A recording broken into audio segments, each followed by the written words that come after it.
Assalamualaikum warahmatullahi wabarakatuh. Alhamdulillah, selalu kita memuji Allah subhanahu wa ta'ala, zat yang paling pantas untuk dipuji, dicintai, dihormati dan ditunduki. Karena memang kata kuncinya la ilaha illallah, la ma'buda bihaqqin illallah. Tidak ada Tuhan yang berhak disembah di langit dan di bumi kecuali Allah. Dan dia telah menggantungkan segala kebutuhan kita yang kita butuhkan untuk roda kehidupan di muka bumi dengan memuji namanya Alhamdulillah. Maka sangat wajar kalau kita selalu mengucapkan kalimat yang mulia ini. Juga kita banyakkan salam hormat kita kepada manusia terbaik yang telah membawa kepada kita hukum halal haramnya Sang Pencipta, sehingga kita punya panduan hidup. Dan juga Sang Pencipta Allah telah menjadikan mengucapkan salam hormat kepada manusia terbaik ini sebagai ibadah buat kita dan pendekatan diri kepadanya. Juga dari sisi yang lain Sang Pencipta Allah bersama malaikatnya mengucapkan salam hormat kepada manusia terbaik ini. Maka sangat wajar kalau kita selalu mengucapkan salawat dan taslim kepada Nabi besar Muhammad sallallahu alaihi wasallam. Setelah panjang lebar kita jelaskan masuk Yahudi ke Jazirah Arab, Nasrani, bagaimana juga kekuatan dari Najasyi Afrika masuk ke Yaman, bagaimana Yaman dikuasai oleh Persia, kemudian bagaimana akhirnya wilayah Yaman masuk Islam. Kita akan masuk sekarang lebih dalam lagi membahas tentang kelahiran Nabi Sallallahu Alaihi Wasallam. Kita akan masuk mengerucutkan bahasan ke Mekah. Bahasan ini tentu akan saya mulai dari seorang tokoh Mekah bernama Qusay bin Kilab. Qusay bin Kilab. Qusay bin Kilab ini adalah salah satu keturunan dari Fikhir. Dan Fikhir adalah nama lainnya Quraisy. Jadi Quraisy itu julukan, karena si Fikhir ini seperti saya jelaskan tadi siang, kalau seseorang di negeri Arab atau suku Arab itu memiliki kelebihan fisik, kepintaran, kekayaan, keturunan, maka dinisbatkan suku padanya. Kebetulan dari turunan Ismail alaihissalam di Mekah dan turunan suku Jurhum, ada satu orang yang sangat menonjol bernama Fikhir, dan Fikhir ini karena dia menonjol maka diberikanlah nama lainnya Quraisy. Dinisbatkanlah suku Mekah namanya Quraisy. Salah satu turunan Fikhir ini yang merupakan turunan Ismail alaihissalam dan turunan suku Jurhum adalah Qusay bin Kilab. Kalau teman-teman masih ingat, di pertemuan kita pada bulan yang lalu saya pernah menekankan tentang kisah Mekah awalnya dihuni oleh suku Jurhum yang hijrah dari Yaman, kemudian tinggal bersama Hajar dan Ismail alaihissalam. Berjalan bertahun-tahun sampai Ibrahim dan Ismail alaihissalam meninggal dunia, datang satu suku Arab yang ingin merebut Mekah dan berhasil, namanya suku Khuza'ah. Masih ingat ya? Tidak ada suara, senyap, berarti memang lupa semua. Jadi suku Khuza'ah ini datang merebut, dan salah satu pimpinan Khuza'ah Amr bin Luhai yang memasukkan patung di Jazirah Arab di Mekah, gitu kan.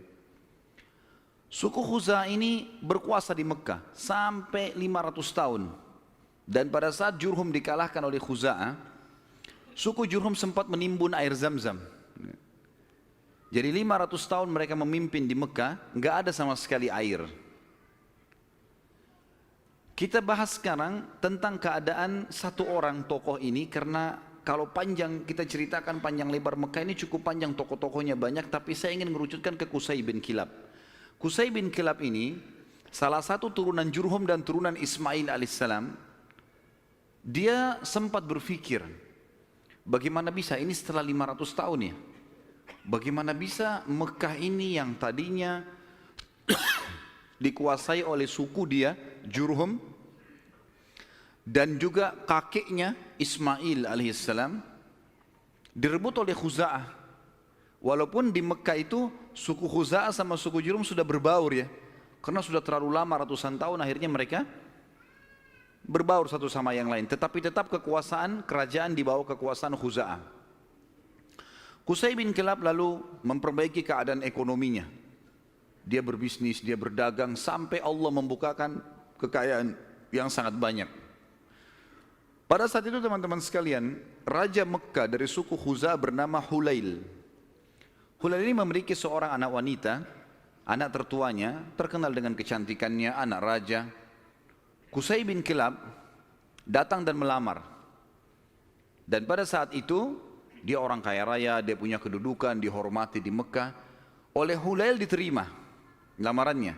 Selama ini, kalau suku Jurhum mau melamar suku Khuza'ah selalu ditolak umumnya. Karena memang ada persaingan dari dulu gitu kan. Mereka berbaur saling transaksi, kalau berdagang, bertetangga. Tapi pernikahan tidak. Pertama kalinya dari suku Jurhum diterima lamarannya. Itu adalah Qusay bin Kilab. Oleh Hulail, kepala suku sekaligus raja, kepala suku Khuza'ah sekaligus raja Mekah. Pada saat dia menikah dengan anaknya Hulail, Qusay ini menunjukkan yang terbaik, ya. Dia patuh, dia bantu mertuanya dan seterusnya, sampai mertuanya meninggal.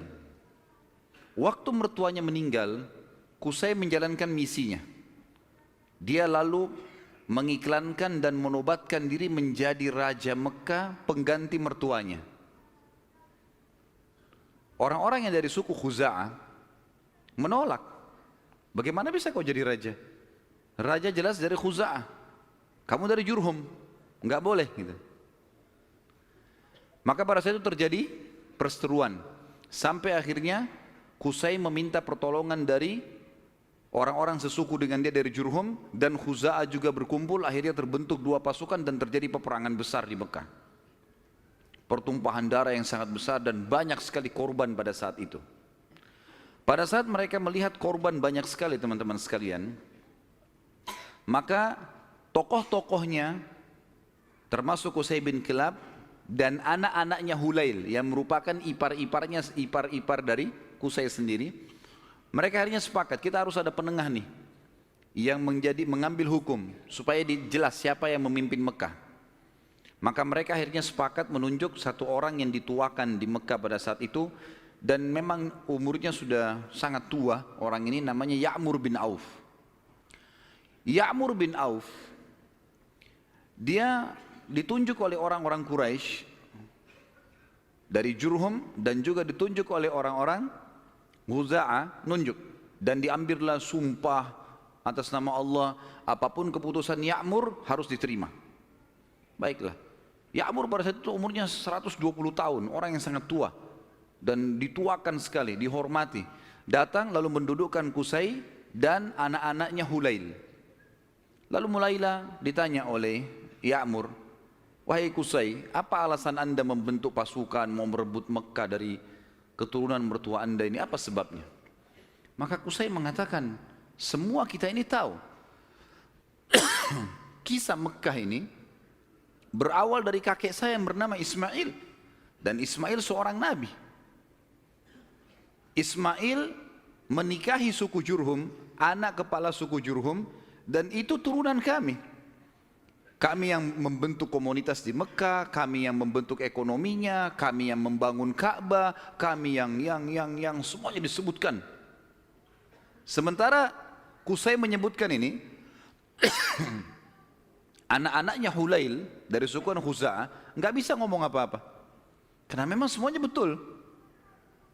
Memang tidak ada. Khuza'ah ditanya, lalu kalian punya apa? Enggak ada. Tidak ada andilnya di Mekah. Cuma datang pasukan dari luar menyerang Mekah, kemudian langsung menguasai. Enggak ada andil sama sekali. Tiba-tiba pada saat itu Ya'mur mengambil sebuah keputusan, mengatakan keputusan yang mutlak, seluruh Mekah, kerajaannya, kekuasaannya, pengurusan jemaah hajinya, pengurusan Ka'bahnya, ya, semuanya untuk Qusay bin Kilab. Maka dengan keputusan ini teman-teman sekalian, Qusay bin Kilab menjadi Raja Mekah. Menjadi Raja Mekah. Dan pada saat itulah kerajaan yang sudah hilang 500 tahun dari keturunan Jurhum kembali. Pada saat itu Qusay melakukan banyak sekali perkembangan di Mekah, diantaranya dia membangun sebuah tempat namanya Darun Nadwa. Darun Nadwa ini oleh Qusay dibuat sangat luas, sangat besar, sebuah auditorium kalau kita sekarang sangat luas gitu kan. Tapi belum ada buku sejarah yang menyebutkan seberapa luas, seberapa dia menampung manusia. Tapi dari buku-buku sejarah disebutkan Darun Nadwa pada saat itu multifungsi. Dilakukan apa saja di situ. Pertemuan orang-orang Mekah, pertemuan tokoh-tokoh Mekah, sampai Qusay bin Kilab melarang siapapun orang Mekah menikah kecuali di Darun Nadwa. Harus di Darun Nadwa. Kalau anak bayi baru lahir, bawa ke Darun Nadwa. Pokoknya Darun Nadwa ini menjadi simbolnya Mekah. Termasuk juga pada saat orang-orang Quraisy ingin memerangi Nabi SAW, nanti kita akan pelajari pada saat beliau mau hijrah pun ke Madinah atau mau dibunuh, itu mereka kumpulnya di Darun Nadwa ini. Qusay bin Kilab pada saat sudah mulai tua teman-teman sekalian, dia memperhatikan di antara anak-anaknya, anaknya banyak sekali. Tapi ada dua orang yang menonjol, artinya anak pertama bernama Abduddar dan anak kedua bernama Abdul Manaf. Sudah hafal belum? Ngangguk-ngangguk saja. Allahu a'lam. Faham atau enggak tahu. Abduddar dan Abdul Manaf. Abduddar anak pertamanya si Qusay. Abdul Manaf anak kesekian. Saya tidak temukan anak keberapa, tapi Abduddar karena anak pertama biasanya kalau dinisbatkan nama seseorang adalah nama anak pertamanya. Jadi Qusay ini dipanggil Abu Abduddar gitu. Tapi Abduddar ini orangnya lemah secara fisik. Dia nggak punya keterampilan, nggak punya kepintaran, sehingga tidak punya kedudukan di tengah-tengah masyarakat. Sementara adik-adiknya semua, terutama Abdul Manaf, menonjol sekali. Punya suara, berdagang, majulah gitu. Maka Qusay ingin anaknya ini, Abduddar, punya kedudukan. Apa yang dia lakukan? Pada saat dia mau meninggal, dia tulis sebuah keputusan surat, kalau saya meninggal, semua kerajaan, semua pengurusan Ka'bah, jemaah haji, itu di tangan Abduddar. Waktu Qusay meninggal dunia, surat dibuka, ditemukan tertulis seperti itu, maka semua anak-anaknya patuh. Keputusan raja. Abduddar akhirnya menjadi raja. Berjalan waktu teman-teman sekalian, Abduddar wafat. Pada saat wafat, keturunan Abduddar mau melanjutkan kerajaan ayahnya, tapi turunan Abdul Manaf tidak setuju, nggak bisa. Abduddar ini, paman kami dulu ini, ayah kalian, itu dipilih oleh kakek kita semuanya, Qusay, karena dia nggak punya kedudukan dan kemuliaan. Sudah dikasih dan sudah berhasil, sekarang nggak bisa kembali kepada kalian. Harusnya ini dibagi rata. Sampai mereka pada saat itu hampir perang satu sama yang lain. Sama lagi. Dicarilah hakim di antara mereka dan akhirnya kesimpulannya dibagi. Pembagian ini teman-teman sekalian adalah dibagi Abduddar khusus mengurus keturunan Abduddar, khusus mengurus semua yang berurusan dengan jemaah haji. Sementara Abduddar mengambil alih pengurusan Ka'bah dan Darun Nadwa. Sementara Abdul Manaf mengurus jemaah haji. Dibagi dua. Kita akan sedikit sisipkan di sini teman-teman sekalian kisah tentang Darun Nadwa ini yang tadi dibuat. Kita tinggalkan dulu sebentar tadi sampai ke masalah sudah pembagian Mekah. Abduddar mengurus Ka'bah dan juga Darun Nadwa. Haji itu Abdul Manaf, ya. Jadi haji ini maksudnya mengurus jemaah haji, kasih minum, kasih makan. Mereka dulu sukanya begitu. Dan mereka ini terkenal dengan dermawannya. Tidak boleh jemaah haji beli makanan, beli minuman, dikasih semua gratis. Seperti itulah. Darun Nadwa ini punya kisah unik sedikit. Saya khawatir lupa, maka saya sisipkan di sini. Darun Nadwa tadi yang dibuat oleh Qusay bin Kilab dan menjadi simbol Mekah. Kisahnya sangat unik teman-teman, kisah pembeliannya dan penjualannya. Jadi ada satu orang nanti jadi sahabat Nabi namanya Hakim bin Huzam radhiyallahu anhu. Sebelum masuk Islam, Hakim bin Huzam ini suka mabuk. Masih di Mekah di masa jahiliyah. Dia bersahabat dekat dengan pemegang kuncinya Darun Nadwa. Jadi yang bertanggung jawab. dari turunan Abdiddar. Waktu lagi mabuk sama-sama, si pemilik kunci ini mabuk luar biasa sampai nggak sadar sudah. Si Hakim bin Huzam bilang, kau mau jual nggak Darun Nadwa dengan saya?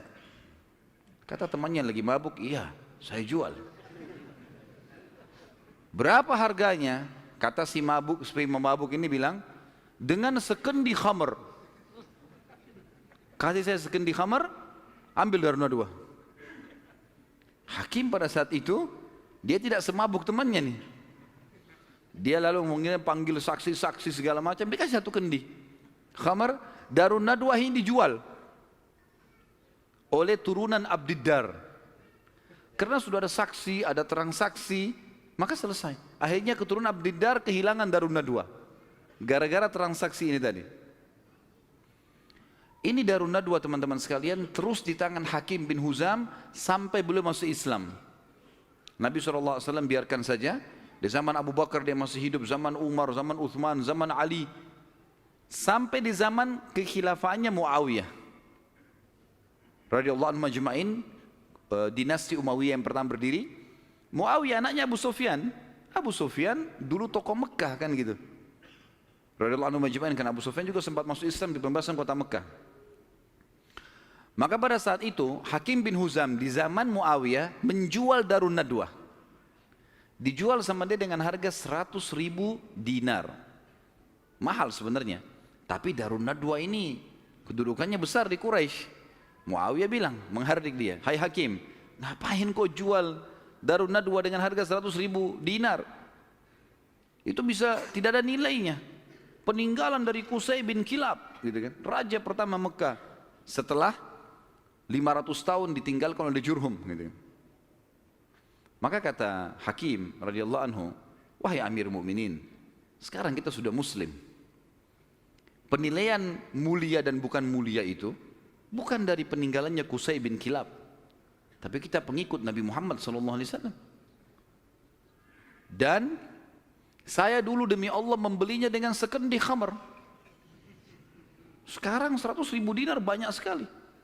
Dan Anda menjadi saksi bersama dengan seluruh muslimin yang ada di sini, kalau 100.000 dinar ini saya sedekahkan di jalan Allah. Kisahnya begitu. Jadi kisah Darun Nadwa, karena tadi kita sempat singgung, ada proses pembelian lepas dari tangan keturunan Abdiddar dan bagaimana proses penjualannya setelah itu. Tentu sekarang sudah tidak ada semuanya ini, tapi ini kisah pada saat itu. Baik, kita kembali teman-teman sekalian ke kisah kita. Abdul Manaf, tadi kan Abdiddar sama Abdul Manaf. Sekarang Abdiddar sudah kita sebutkan, diantaranya mereka menguasai Ka'bah dan Darun Nadwa. Darun Nadwa sudah dijual, tinggal Ka'bah, perawatan Ka'bah, kiswahnya segala macam urusan mereka. Abdul Manaf bertanggung jawab tentang jemaah haji, kan itu. Abdul Manaf ini teman-teman sekalian punya seorang anak bernama Hashim. Hashim ini punya anak bernama Syaibah. Garis bawahi nama Syaibah ini. Tadi sudah makan siang belum ini? Banyak nama yang harus dihafal nih. Kita kerucutkan bahasan tentang Abdul Manaf punya anak namanya Hashim. Hashim punya anak Syaibah. Garis bawahi Syaibah ini. Kita akan bahas Syaibah ini. Hashim ini ayahnya Syaibah. Waktu menikah dengan istrinya, ibunya si Syaibah, karena mulianya, ini tradisi jahiliyah dulu ya, karena kedudukan si ibunya Syaibah ini tinggi di sukunya, anak kepala suku, maka ismah itu cerai di tangannya ibunya. Ibunya bisa menceraikan suaminya, hukum dulu. Berjalan waktu, meninggal Hashim. Syaibah ini ikut sama ibunya ke perkampungan ibunya. Ada satu ya, anaknya atau saudaranya Hashim ya. Saudaranya Hashim ini, jadi Abdul Manaf punya beberapa anak, diantaranya Hashim yang punya anak Syaibah, ada juga anaknya yang lain bernama Muttalib. Anaknya si Abdul Manaf ini. Muttalib ini namanya orang, ya. Muttalib ini datang ke perkampungan Syaibah, ibunya Syaibah tadi, lalu dia berkata kepada ibunya, Ini ayahnya Hashim sudah meninggal, tapi anak ini keturunan Qusay bin Kilab. Ini turunan raja di Mekah. Jangan ditinggalkan di kampung sini. Ikut ke Mekah dengan saya. Siapa tahu nanti dia punya kedudukan di Mekah. Kata ibunya nggak bisa, ikut sama saya. Akhirnya kena cekcok nih, tanda kutip di sini. Maka ibunya Syaibah bilang, ini kita suruh pilih aja dia. Si Syaibah ini mau ikut siapa? Nanti kalau saya sebutin julukannya Syaibah ini baru antum bilang, oh iya itu orangnya. Kata si ibunya, pilih aja, Syaibah suruh milih. Dia mau tinggal sama saya di sini atau ikut sama anda ke Mekah? Lalu Muttalib tanya di depan ibunya, hai Syaibah, ikut sama saya ke Mekah atau kamu tinggal sama ibumu? Kata Syaibah, saya ikut sama paman saya, ikut ke Mekah. Maka pergilah ke Mekah. Waktu itu Muttalib ini naik unta, dia membonceng di belakangnya Syaibah. Muttalib ini teman-teman dikenal di Mekah suka beli budak, ya. Maka waktu setiap hari dia datang masuk Mekah bawa budak baru. Waktu Syaibah dibonceng oleh pamannya Muttalib ini, orang-orang Mekah kira si Muttalib beli budak baru. Maka mereka bilang, Muttalib baru beli budak, di belakangnya Abdul Muttalib. Berarti hambanya si Muttalib nih. Sudah tahu nama Syaibah siapa? Yang antum kenalkan selama ini Abdul Muttalib. Namanya dia Syaibah. Jelas? Baik. 3 orang yang jawab, nggak apa-apa lah. Nasib, saya sudah teriak-teriak tapi Abdul Muttalib berarti namanya Syaibah. Jadi Abdul Muttalib bukan Muttalib nama Allah ya. Ini nggak ada dalam Asmaul Husna gitu.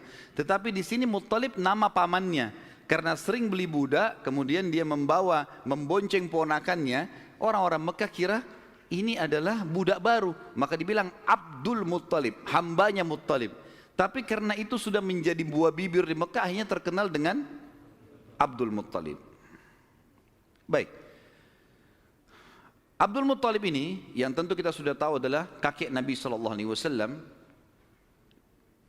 Kita masuk mengerucutkan bahasan sekarang ke Abdul Muttalib nih, si Syaibah.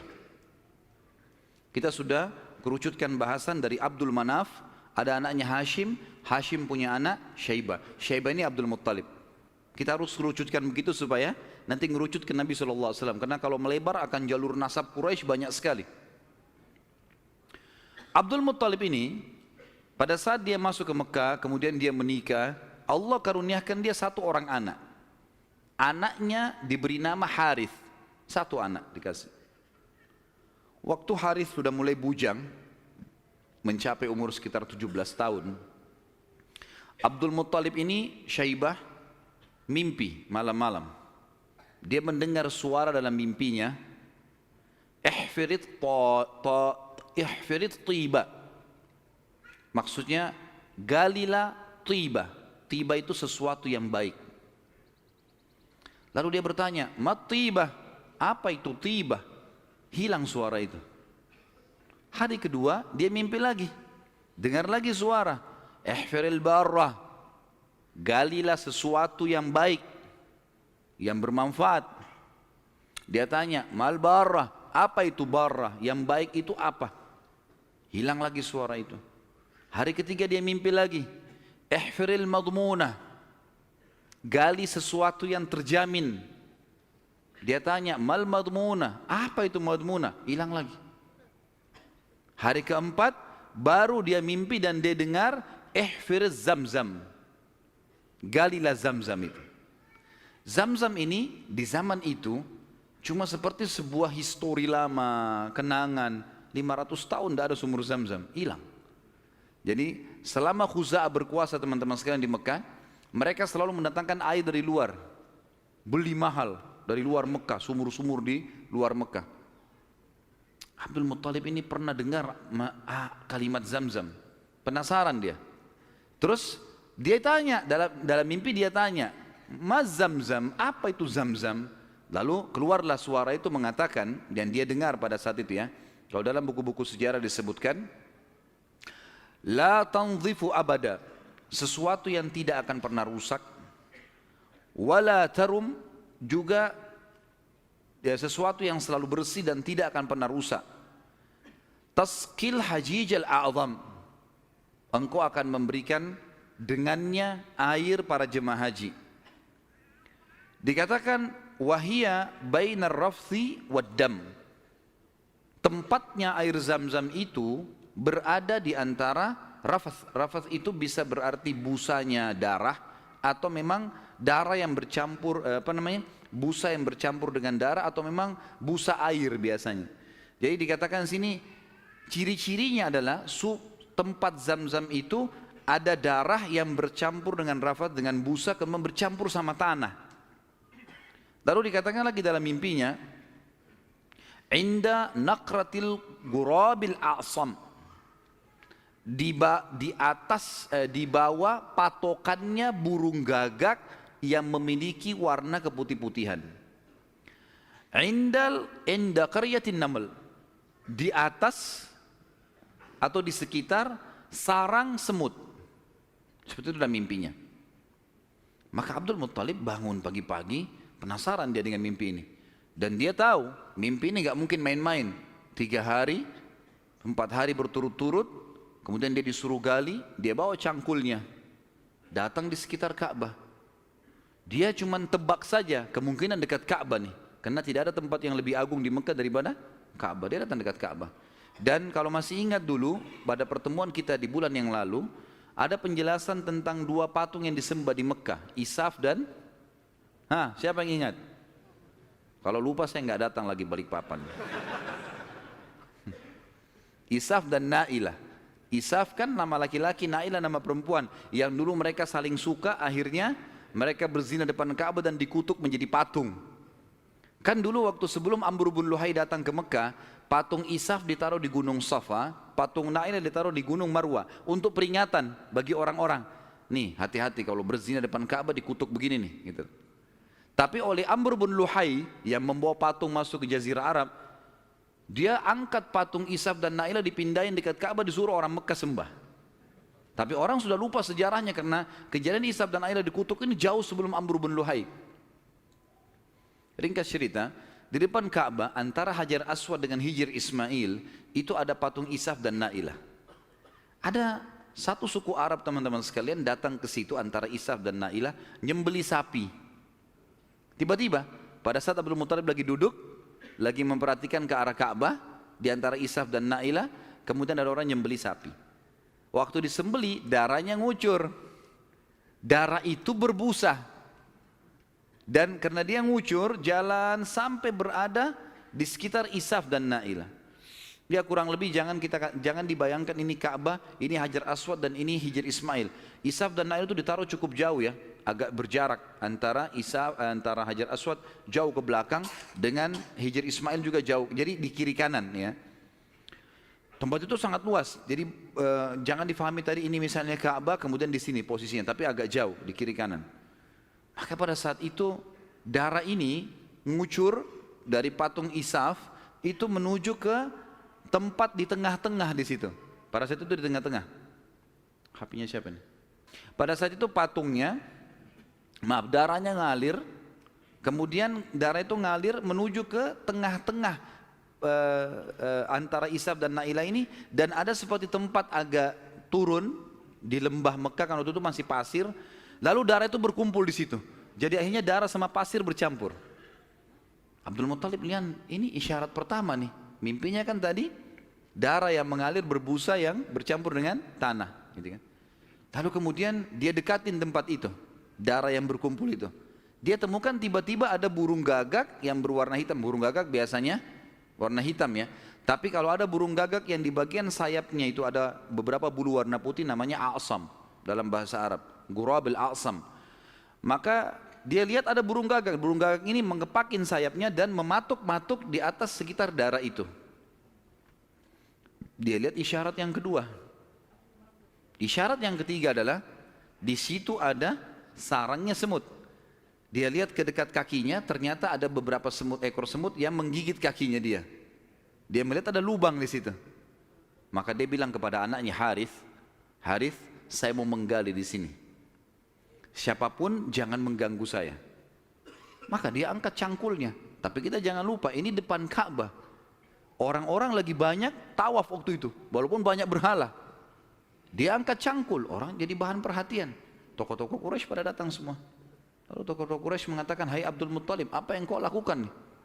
Kata Abdul Muttalib kepada Harith, singkirkan mereka dari saya, sibukkan. Jangan sampai mereka dekatin saya.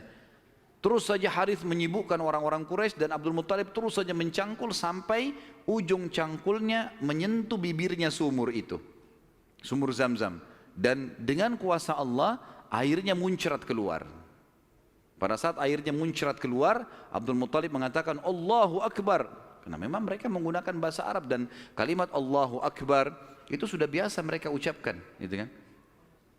Maka orang-orang Quraisy tahu kalau Abdul Muttalib sudah dapat target dan mereka kaget waktu lihat air muncrat, air di depan Ka'bah.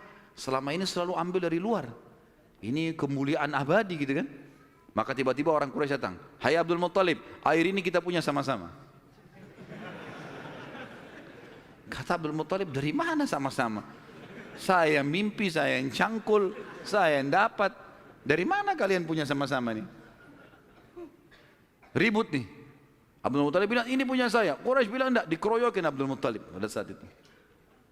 Ribut, akhirnya mereka sepakat panggil hakim lagi. Ini hakimnya nih, cari penengah. Bagaimana caranya supaya ini bisa ditengahi, gitu kan? Insya Allah masalah ditengahi ini kita lanjutkan habis sholat isya.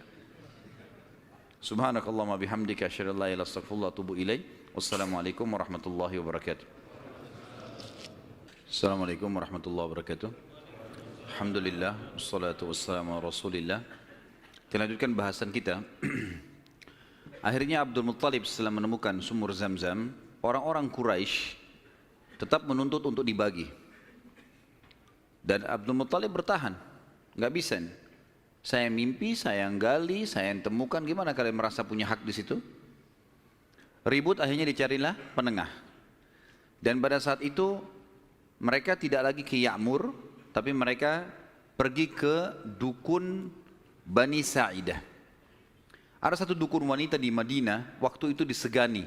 Dan memang pada saat itu dukun-dukun ini luar biasa pengaruhnya. Pergilah Abdul Muttalib bersama dengan tokoh-tokoh Quraisy. Saya tidak temukan jumlah mereka berapa orang, tapi yang jelas mereka semuanya pergi ke sana. Tiba di kota Madinah, ternyata dukun tersebut pergi ke Khaybar, wilayah lain. Nanti akan ada bahasan masalah Khaybar, tapi yang jelas pergi ke Khaybar. Abdul Muttalib sepakat dengan teman-temannya, kejar aja tuh, kita ke Khaybar. Antara Madinah sama Khaybar cukup jauh dan ada padang pasir yang luas sekali. Mereka belum pernah ke Khaybar sebelumnya, jadi masih menerka-nerka jalan. Di tengah jalan mereka kehabisan air. Mau balik ke Madinah jaraknya jauh. Mau menuju ke Khaybar belum jelas tujuannya. Air habis. Panas lagi sangat terik pada saat itu. Mereka bermusyawarah, kira-kira bagaimana jalan keluarnya nih? Akhirnya orang-orang Quraisy selain Abdul Muttalib sepakat mengatakan, kayaknya kita pasti mati nih. Nggak ada air. Kembali ke Madinah bisa mati tengah jalan, menuju ke Khaybar juga nggak jelas bisa mati tengah jalan. Ya sudahlah, kita pasti mati, lebih baik kita gali kubur saja. Riwayatnya begitu, kisahnya begitu. Gali kubur. Dari sekian orang ini, nanti setiap siapa yang mati duluan dikubur oleh temannya. Minimal nanti ada satu orang yang tidak tertutup kuburannya, yang lain semua tertutup. Akhirnya mereka pada gali kuburan, kecuali Abdul Muttalib nih. Abdul Muttalib bilang ini bukan ide yang tepat nih. Masa kita menyerah? Lebih baik coba kita cari jalan. Teman-temannya bilang percuma, mau kemana? Abdul Muttalib naik ke atas untanya. Begitu untanya bergerak, dari pijakan kakinya untanya Abdul Muttalib keluar muncrat air di padang pasir itu. Keluar mata air. Lalu Abdul Muttalib melihat, dia turun dari untanya, dia minum airnya, untanya dikasih, lalu diajak teman-temannya, ayo nih ada air, minum. Teman-temannya heran, di padang pasir ada air. Maka akhirnya mereka sepakat mengatakan, demi Allah yang telah memberikan, demi Allah sungguh ya, yang telah memberikan air kamu di sini, Allah Subhanahu wa taala, dialah yang telah memberikan kamu air Zam-Zam. Zam-Zam punya kau, hai Abdul Muttalib. Gara-gara ini akhirnya Zam-Zam jadi miliknya Abdul Muttalib. Dan Abdul Muttalib keturunan dari Abdul Manaf. Sementara memang dasarnya Abdul Manaf tadi sudah saya jelaskan, mereka bertugas memberikan makanan dan minuman jemaah haji. Sehingga sekarang mereka tidak perlu lagi mengambil air dari luar, tapi mereka sudah punya mata air Zam-Zam. Dan sebagian ahli sejarah menanggapi mengatakan, Allah yang maha tinggi dan maha pemurah memudahkan mata air Zam-Zam ditemukan kembali oleh Abdul Muttalib, karena memang suku ini dari turunan Abdul Manaf bertugas untuk memberikan minum dan makan jemaah haji. Maka karena itu Allah Subhanahu wa taala kasih. Makanya tadi dalam salah satu perkataan dan pernyataan dalam mimpi, Taski Hajijal A'zam, engkau akan memberikan minum jemaah haji yang banyak, gitu kan. Jadi bukan karena Abdul Muttalibnya, tapi karena memang waktu itu diberikan untuk jemaah haji umumnya. Baik, baliklah Abdul Muttalib ke Mekah, dan akhirnya pada saat itu Abdul Muttalib dinobatkan secara tidak langsung sebagai Raja Mekah. Kenapa saya katakan tidak langsung? Karena pada saat itu Quraisy sepakat di Mekah itu semua kepala suku bisa memimpin. Bisa memimpin. Tidak harus fokus ke turunan Abdul Manaf atau Abdul Dar, tapi mereka Abdul Manaf Abdul Dar ini mereka yang memegang Ka'bah, memegang urusan haji dan jemaah haji, minum dan makannya ini. Tapi pasukan segala macam ini boleh dari mana saja. Tapi dengan kejadian Abdul Muttalib menemukan air Zam-Zam, maka terkerucut lagi masalah orang-orang Mekah. Karena tadi setelah Abdul Dar meninggal, kan kita sudah bilang tadi, kan pecah ya. Abdul Dar kan jadi raja pengganti ayahnya Qusay. Tapi setelah Abdul Dar mati, ribut anak-anaknya, akhirnya tidak ada raja. Setelah kejadian air Zam-Zam, secara tidak disadari Abdul Muttalib ditunjuk menjadi raja. Dan inilah sebabnya waktu kita jelaskan tadi masalah pasukan gajah yang datang, Abdul Muttalib kan menjadi raja pada saat itu. Dan menjadi raja justru karena menemukan mata air Zam-Zam ini. Abdul Muttalib pada saat itu mulai naik kedudukannya, namanya jadi tambah baik dan seterusnya. Memang orangnya sangat dermawan. Semua orang boleh minum air Zam-Zam tapi melalui izin dia. Tapi tidak bayar, gitu kan? Dikasih semuanya. Abdul Muttalib mulai berpikir, waktu dia tadi punya anak satu, namanya Harith. Masih ingat nggak? Wah, ngaku-ngaku aja. Baiklah, saya terima. Anaknya tadi satu, Harith, yang disuruh jaga sama dia waktu dia mencangkul kan. Baiklah, si Harith dia pikir, waktu saya tadinya punya anak satu nih, kayaknya kerepotan, gak ada yang bisa bela dia. Dan seorang raja, salah satu kebanggaannya kalau punya keturunan banyak. Maka dia pada saat itu berazam, bernazar ya, kalau Allah memberikan dia anak laki-laki yang banyak, jumlahnya mencapai 10, dia akan menyembeli salah satunya, dikorbankan di depan Ka'bah untuk Allah. Gak ada dalam syariat Nabi Ibrahim alaihissalam. Ini ijtihadnya, upayanya Abdul Muttalib. Subhanallah, berjalan waktu, istrinya melahirkan, punya anak 16. Anaknya Abdul Muttalib 16, 10 laki-laki, 6 perempuan. Laki-laki yang 10 ini, yang paling pertama tentu ada namanya Harith ya. Kemudian ada, jadi dari 10 ini kita bagi 6 ini meninggal sebelum masa kenabian, 4 mendapatkan masa kenabian. Dari 10 anak Abdul Muttalib yang laki-laki, ada 6 yang meninggal sebelum fase kenabian, sebelum penobatan Nabi SAW menjadi Nabi. Ini paman-paman Nabi semua ya. Dan ada 4 yang mendapatkan fase atau masa kenabian. 6 orang yang tidak dapat masa kenabian ini tentu dimulai dari Harith tadi, anak pertamanya Abdul Muttalib. Kemudian tentu ada beberapa nama ya, saya sebutkan Harith, Dirar, Hijir, Muqaddam, Zubair. Dan yang keenam Abdullah, ayahnya Nabi SAW. Abdullah ini sebenarnya anak paling bungsu dari Abdul Muttalib, anak ke-10. Anak ke-10 dari 10 anak laki-lakinya ya. Maka 6 orang ini meninggal sebelum masa kenabian. Harith, Dirar, Hijir, Muqaddam, Zubair dan Abdullah. Dan ada 4 orang hidup sampai masa kenabian. 2 beriman, 2 kafir. Yang beriman adalah Hamzah dan Abbas radhiyallahu anhum. Ini sempat beriman pada Nabi SAW dan mulia. Hamzah bahkan menjadi pimpinan para syuhada, mati syahid mulia di perang Uhud. Dan Abbas hidup sampai setelah Nabi SAW meninggal pun, sampai di zaman Khilafah Umar. Kan? Kemudian ada dua yang hidup di masa kenabian tapi kafir, enggak beriman. Abu Talib dan Abu Lahab. Ya. Abu Talib ini nama lainnya dia Abdul Manaf. Diambil dari nama kakeknya, tapi terkenal dengan Abu Talib. Abu Lahab julukan namanya Abdul Uzzah. Dan kita tahu surah Al-Masad turun pada Abu Lahab ini. Ya. Paman Nabi SAW, benci sekali dengan Nabi, benci dengan dakwah. Nanti akan kita ceritakan kisahnya di pertemuan akan datang. Yang jelas ini 10 orang anak laki-laki Nabi SAW. Kemudian ada 6 orang anak perempuan. Yang pertama Sofiyah. Sofiyah ini ibunya Zubair bin Awam radhiyallahu anhu. Dan Sofiyah nanti akan kita ceritakan kisahnya luar biasa, pemberani perempuan ini. Dan dia mendidik Zubair bin Awam dengan sangat tegas. Jadi kalau dia jalan, dia membawa Zubair, dia latih di tempat gelap, sengaja dia diam. Kalau Zubair nangis ditinggalin, dibiarin. Karena mau dilatih. Orang-orang semua pada hardik, hai Sofia, kenapa kau gitu kan anakmu? Saya mau dia jadi pemberani. Dan betul-betul jadi pemberani Zubair. Zubair itu di peperangan-peperangannya, kalau teman-teman ikuti ceramah saya di YouTube, ada serial sahabat di antara Zubair bin Awam itu luar biasa. Kalau pasukan lagi berhadapan, dia maju ke depan musuh. Jadi musuh di depan ini, kemudian dia di depannya. Tunggu takbir di belakang, dia serang duluan, sendirian.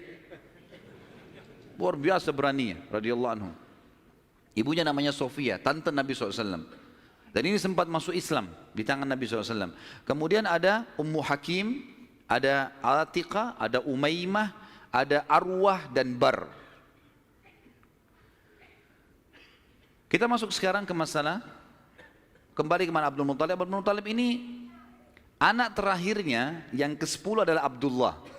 Dan itu ayah Nabi SAW. Abdul Muttalib kan tadi sudah saya bilang dia nazar, kalau punya 10 anak laki-laki, dia akan korbankan salah satunya kan.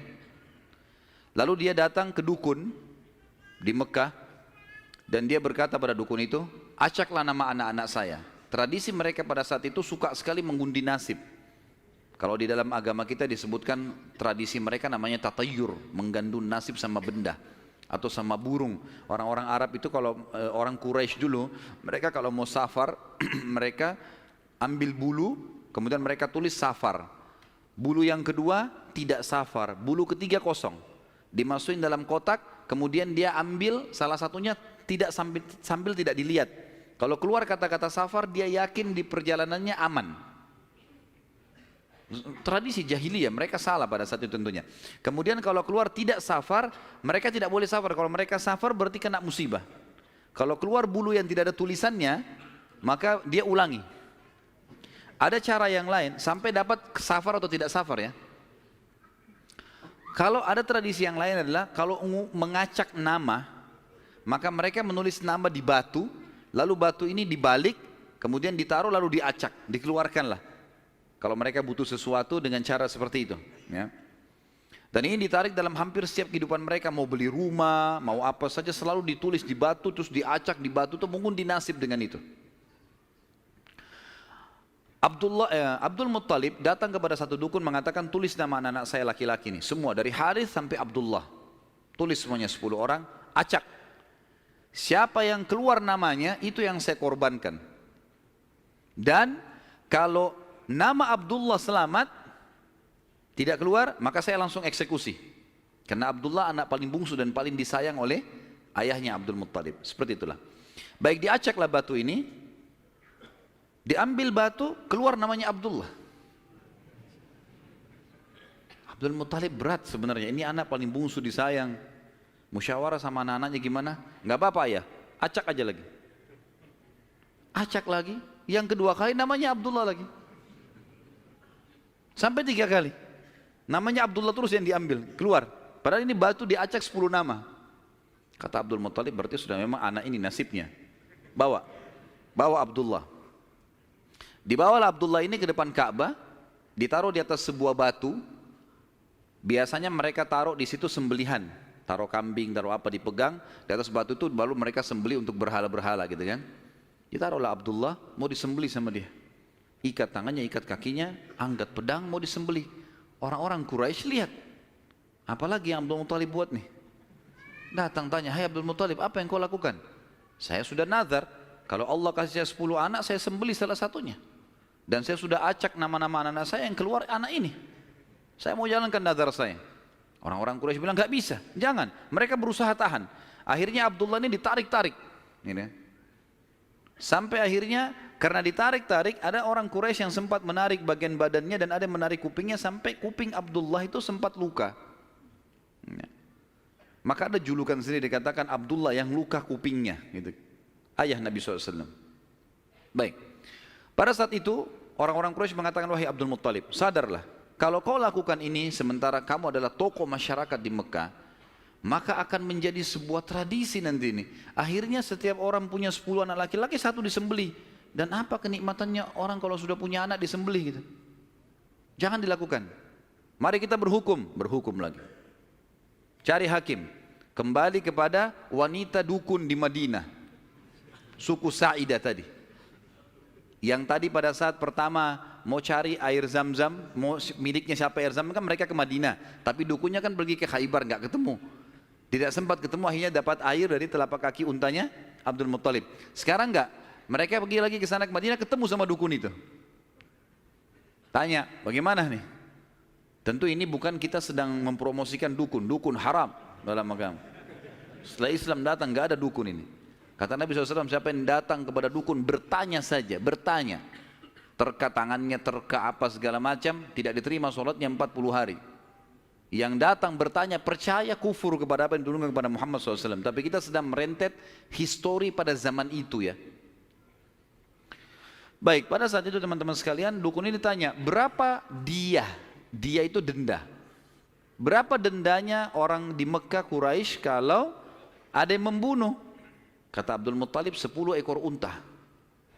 Jadi kalau orang membunuh, supaya dia tidak dibunuh, dia harus bayar ke walinya orang yang dibunuh 10 ekor unta. Kata si dukun, tulis namanya Abdullah di batu, tulis juga 10 ekor unta di batu yang lain. Balik, acak. Ini ngundi nasib terus ini. Acak. Waktu diacak, kata dukunnya, kalau keluar namanya Abdullah, supaya Abdullah selamat, tambah batu yang ketiga, tulis 10 ekor unta lagi. Sampai Abdullah selamat. Kalau keluar nama unta, nah baru untanya, baru Abdullah selamat. Ditaruh batu 10 ekor unta sama Abdullah, diacak namanya Abdullah keluar. Tambah batu, 20 ekor unta sekarang, 10, setiap batu 10 ya. 10 ekor unta, batu kedua, keluar lagi namanya Abdullah. Terus sampai 10 batu.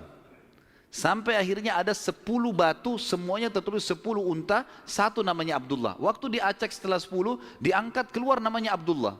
Dan ini pastilah 10 batu semuanya unta, gitu kan. Semestinya secara rasional gitu ya. Tapi ini pada saat itu keyakinan orang. Abdul Muttalib bilang, saya nggak percaya, saya belum puas nih. Coba acak lagi, diacak lagi, diambil unta sampai 3 kali. Kata Abdul Muttalib, baiklah. Kalau begitu saya akan sembelih itu 100 ekor unta. 100 ekor unta. Karena setiap batu 10, ada 10 batu, maka 100 ekor unta. Pada saat itu akhirnya dengan kejadian ini Abdullah selamat dari sembelihan atau dikurbankan. Dan Nabi SAW berkata dalam sebuah hadis, Ana ibnu Zabihain. Saya keturunan dari 2 orang yang hampir disembelih. Ismail alaihissalam oleh ayahnya Ibrahim dan Abdullah oleh ayahnya Abdul Muttalib. Baik, berjalan waktu teman-teman sekalian, Abdullah tumbuh besar dan mulai menjadi seorang pemuda yang cerdas, yang pintar, membantu ayahnya. Maka oleh Abdul Muttalib dinikahkan, dan dinikahkan oleh seorang wanita yang bernama Aminah. Dan Aminah dari turunan Abdul Manaf juga, jadi satu jalur, masih sepupu dengan Abdullah. Hanya saja dari Aminah ini, dari paman-pamannya Aminah itu dari penduduk asli Madinah, dari Aus dan Khazraj, dari suku Ansar di Madinah. Maka Nabi SAW di sini memiliki jalur dari 2 kota suci, Mekkah dan Madinah. Pada saat sudah selesai melahirkan, baru menikah, beberapa hari kemudian ada tanda-tanda kehamilan di Aminah. Kemudian Aminah pun sempat melihat di dalam mimpinya pada saat akan melahirkan atau pada saat hamil besar, melihat dalam mimpinya ia bermimpi bayi dalam kandungannya ini menyebarkan cahaya, dan cahaya itu menyebar ke seluruh muka bumi. Sebagian athar menyebutkan sampai ke Busra. Busra ini wilayah Irak sana, wilayah Persia gitu. Dan dia juga mimpi mengucapkan dalam mimpinya kalimat u'idzuhu billahil azim min kulli syarrin wa min kulli ainin wa min kulli hasid. Wa min kulli hasid. Tidak ada kata-kata ainnya. Artinya aku berlindung kepada Allah yang Maha Agung untuk bayi ini dari semua keburukan dan iri dengki orang lain. Berjalanlah hamil tersebut. Pada saat berumur beberapa bulan, ada sebagian ahli sejarah menyebutkan sekitar 6 bulan hamilnya Aminah di Nabi SAW dalam kandungan beliau, maka meninggallah Abdullah. Maka Nabi SAW jadi yatim sebelum lahir. Setelah itu Nabi SAW lahir, yang paling banyak dinukil oleh para ahli sejarah 12 Rabiul Awal di tahun gajah. Sudah kita sebutkan tadi, tahun gajah kejadian Ashabul Fil, dan tepatnya 50 hari setelah kejadian gajah itu, penghancuran gajah, 50 harinya disitulah lahir Nabi sallallahu alaihi wasallam. Ada yang perlu kita sebutkan teman-teman sekalian, walaupun sebenarnya menyebutkan ini bukan berarti Nabi SAW membutuhkannya, tidak sama sekali. Nabi SAW jauh lebih mulia daripada tanda-tanda ini. Tapi pada saat beliau lahir, ternukillah di Mekah, di Madinah, beberapa kejadian yang memang ahli sejarah angkat. Yang pertama, kejadian yang unik pada saat Nabi SAW lahir adalah terlihatnya bintang Ahmad namanya. Apa itu bintang Ahmad? Orang-orang Yahudi yang ada di Madinah itu meyakini kalau Nabi terakhir yang mereka tunggu di Madinah keluar itu, kalau dia lahir akan kelihatan bintang yang mereka istilahkan dengan bintang Ahmad, dan mereka mengukir-ngukir bintang itu sesuai dengan keterangan dari Taurat. Seperti itulah pemahamannya pada saat itu. Allahu alam tentang masalah kebenaran masalah bintang ini, tapi yang jelas kebenaran bintang itu bisa dipercaya atau tidak, karena kita dalam Islam tahunya bintang nggak boleh dipercaya gitu kan. Tapi ini pada saat itu dinukil oleh Hassan ibn Thabit radhiyallahu anhu, penyair Nabi SAW. Kebetulan umurnya dia beda 7 tahun dengan Nabi SAW. Beliau mengatakan setelah masuk Islam, setelah Nabi SAW hijrah ke Madinah, beliau mengatakan pada hari Nabi SAW lahir, aku kebetulan berada di salah satu benteng Yahudi, dan naiklah di malam hari kebetulan salah satu pendeta Yahudi lalu teriak dengan suara keras, wahai Yahudi, hai sekalian kaum Yahudi, sungguh telah terlihat pada malam ini bintangnya Ahmad, dan tidak terlihat kecuali pada saat ia lahir. Dan menurut Hassan ibn Thabit radhiyallahu anhu, memang umurnya beda 7 tahun dengan Nabi SAW, dan pada hari itu memang hari kelahiran baginda Nabi SAW. Yang kedua dinukil oleh para ulama tentang masalah kejadian-kejadian unik adalah Nabi SAW pada saat lagi Aminah melahirkan, maka dikatakan melahirkan tanpa ada rasa kesulitan sedikit pun, jadi sangat mudah. Bahkan sebagian athar menyebutkan Aminah tidak dibantu oleh orang. Tiba-tiba Nabi SAW keluar begitu saja. Dan yang ketiga, pada saat lahir, maka Nabi SAW dalam kondisi mengangkat kepalanya ke langit, seakan-akan orang yang sedang berdoa. Yang keempat, Nabi SAW lahir dalam kondisi sudah terkhitan. Sudah terkhitan. Yang kelima, Nabi SAW lahir juga tanpa terbebani lagi dengan sisa tali pusar, udah nggak ada. Lahir sudah terkhitan, ya, lahir sudah tidak ada tali pusarnya.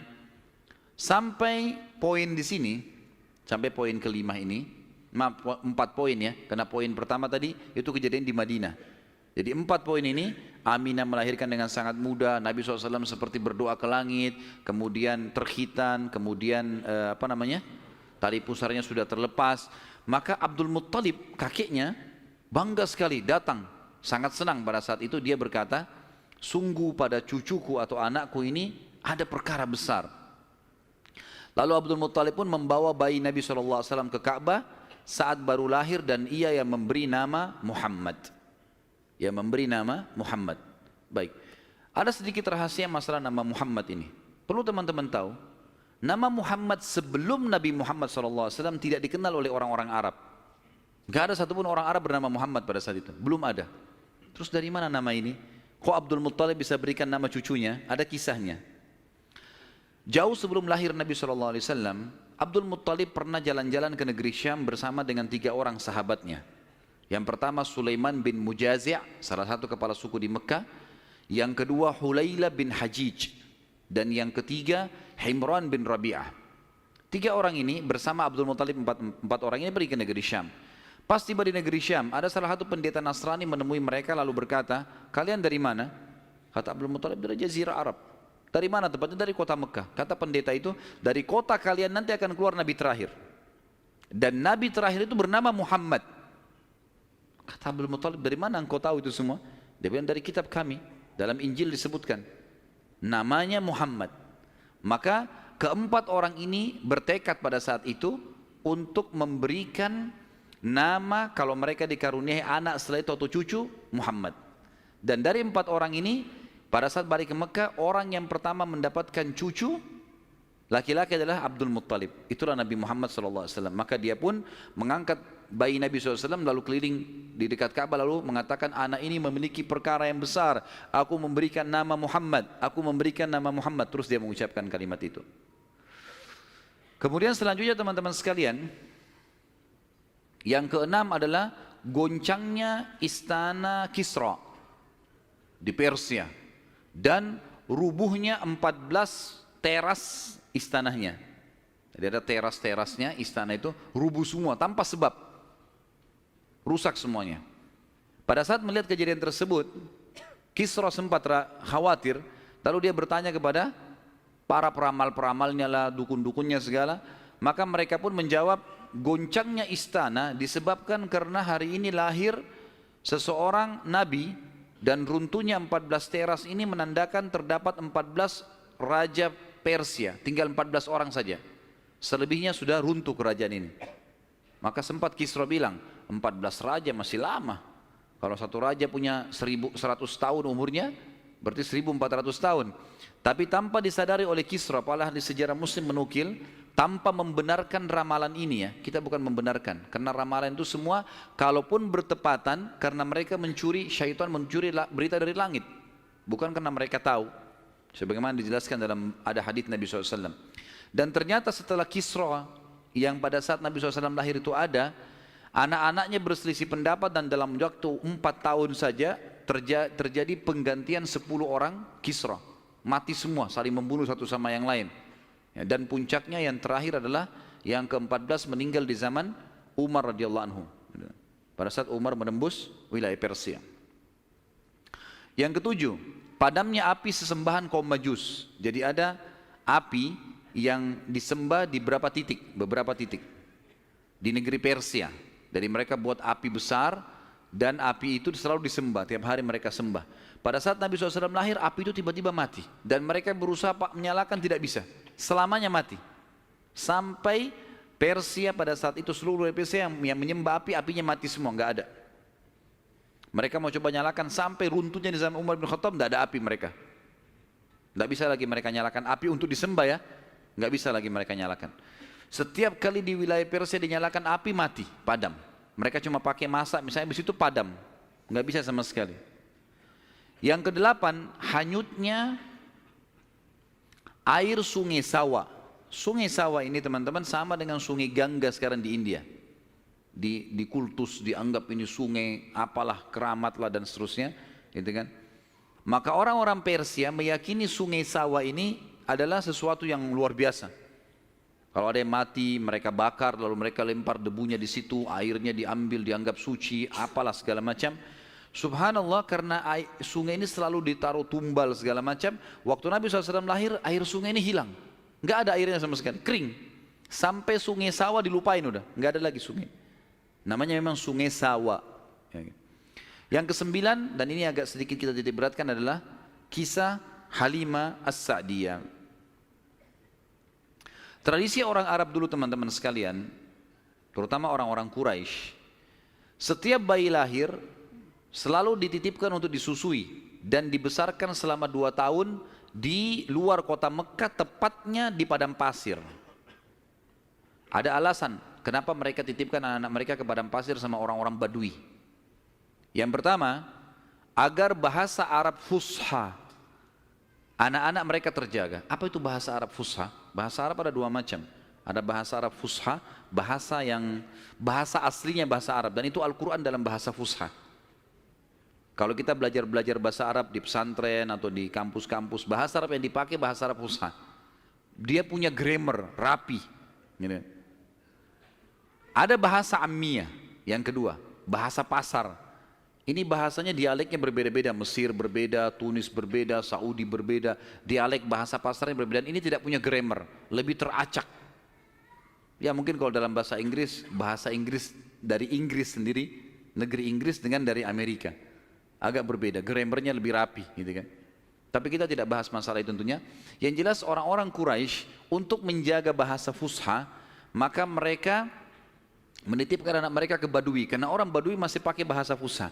Sementara penduduk asli Mekah pada saat itu sudah sering lalu-lalang jemaah haji. Jemaah haji ini dari berbagai wilayah. Makanya kita temukan bahasa Arab yang kalau tanda kutip ya, yang paling kacau itu bahasa Arabnya orang Mekah sampai hari ini. Karena bercampur baur antara bahasa Arab dengan bahasa Urdu, dengan bahasa Indonesia, dengan campur-campur. Jadi kalau kita ngomong sama mereka itu nggak jelas kadang-kadang. Memang orang-orang Mekah dikenal begitu, karena memang campur baurnya jemaah haji ini. Karena mereka nggak bisa bahasa Arab, mereka pakai bahasanya. Jadi orang sana terpaksa belajar bahasa Persia, belajar bahasa Melayu, belajar macam-macam. Seperti itulah. Nah, dari zaman dulu memang orang-orang Quraisy sudah khawatir dengan itu, perubahan bahasa. Yang kedua, alasannya kenapa anak-anak mereka dititipkan di padang pasir, karena sisi kesehatan. Padahal zaman dulu belum ada seperti kita ya, masalah kimia-kimia dan segala polusi udara masih belum ada. Tapi orang-orang Quraisy sudah berpikir itu. Anak-anak mereka ditinggalkan di padang pasir untuk menjaga kesehatan tubuh mereka, karena makanannya alami gitu kan. Hewan-hewan yang langsung disembelih, langsung dimakan, susu kambing yang diminum, memang sehat. Dan juga udara gitu kan. Serta juga orang-orang Badui ini melatih anak-anak mereka hidup untuk hidup susah. Berburulah, membantu orang tuanya, seperti itulah. Nabi SAW pada saat lahir, secara kebetulan wanita-wanita Badui dari suku Sa'diyah kebetulan memang terkenal suka menjual jasa susu ini. Banyak ibu-ibu mereka, wanita mereka yang baru melahirkan, air susunya banyak, mereka pun pergi ke Mekah atau ke kota-kota lain nawarin jasa. Ada yang mau nggak titipin anaknya 2 tahun, kemudian nanti bayar upah gitu. Bisa orang tuanya datang mengunjungi, nanti balik lagi. Pokoknya anak-anak ini dijamin dijaga. Dan suku Sa'diyah ini terkenal suku-suku orang-orang yang amanah. Maka orang tidak ragu nitipan anaknya. Datanglah beberapa wanita dari Sa'diyah, di antaranya Halimah. Halimah Sa'diyah ini bersama dengan suaminya bernama Harith. Mereka sama-sama rame-rame datang, dan kebetulan kehidupan Harith dan Halimah ini pas-pasan, orang miskin lah. Di rumahnya itu bangunan tua, ada seekor unta yang kurus dan ada 2 ekor jantan dan betina kambing, tapi dua-duanya juga kurus, tidak produktif lagi. Dan Halimah dan Harith punya anak banyak. Mereka akhirnya mengadu nasib pergi ke Mekah. Saat tiba di Mekah, mereka kelilinglah nawarin jasa. Biasanya kalau sudah datang wanita-wanita ini, orang-orang ibu-ibu Mekah pada datang, nih tawarin anaknya dan seterusnya. Mereka keliling-keliling, semuanya menawarkan diri kepada orang-orang kaya, karena akan dibayar. Dan pada saat mereka melewati Nabi SAW, mereka menolak. Karena pada saat itu, mereka tahunya Nabi SAW tidak memiliki ayah. Abdullah meninggal waktu umur 6 bulan. Siapa yang mau tanggung nih? Abdul Muttalib waktu itu betul Raja Mekah, tapi Abdul Muttalib ini sibuk membiayai jemaah haji, ya, dan memang tidak bisa. Intinya orang-orang perempuan-perempuan saat dia tidak mau menerima Nabi SAW. Semua bawa anak, mau pulang ke kampungnya, tinggal Halimah yang tidak dapat. Lalu suaminya bilang, si Harith, hai Halimah, coba seandainya kamu ambil anak yatim itu, siapa tahu baik buat kita. Maka Halimah pun mengatakan, baiklah, daripada kita pulang dengan tangan kosong, lebih baik kita ambil. Subhanallah, begitu Halimah pegang Nabi SAW, di situ terjadi keberkahan. Waktu datang ke Mekah, Halimah menunggangi keledai, keledainya kurus sekali dan selalu lambat di belakang. Sampai teman-temannya Halimah kayak ngolok-ngolok, "Hai Halimah, cepatlah, keledaimu melambatkan kami." Dan keledai-keledai yang lain bisa 2 orang naikin, keledai Halimah nggak bisa. Jadi Harith selalu megang saja talinya gitu. Waktu dia mengambil Nabi SAW, kejadian aneh yang pertama, yang unik, bukan aneh tapi unik ya. Pada saat itu adalah keledainya Halimah tiba-tiba jadi kuat. Dan pada saat Halimah naik, karena tidak bisa dikontrol, maka Harith pun naik di atasnya, di keledai ini, dan larinya kencang sekali, ninggalin teman-temannya. Sampai teman-temannya Halimah bilang, "Hai Halimah, itu keledai tadi yang kamu pakai ke Mekah."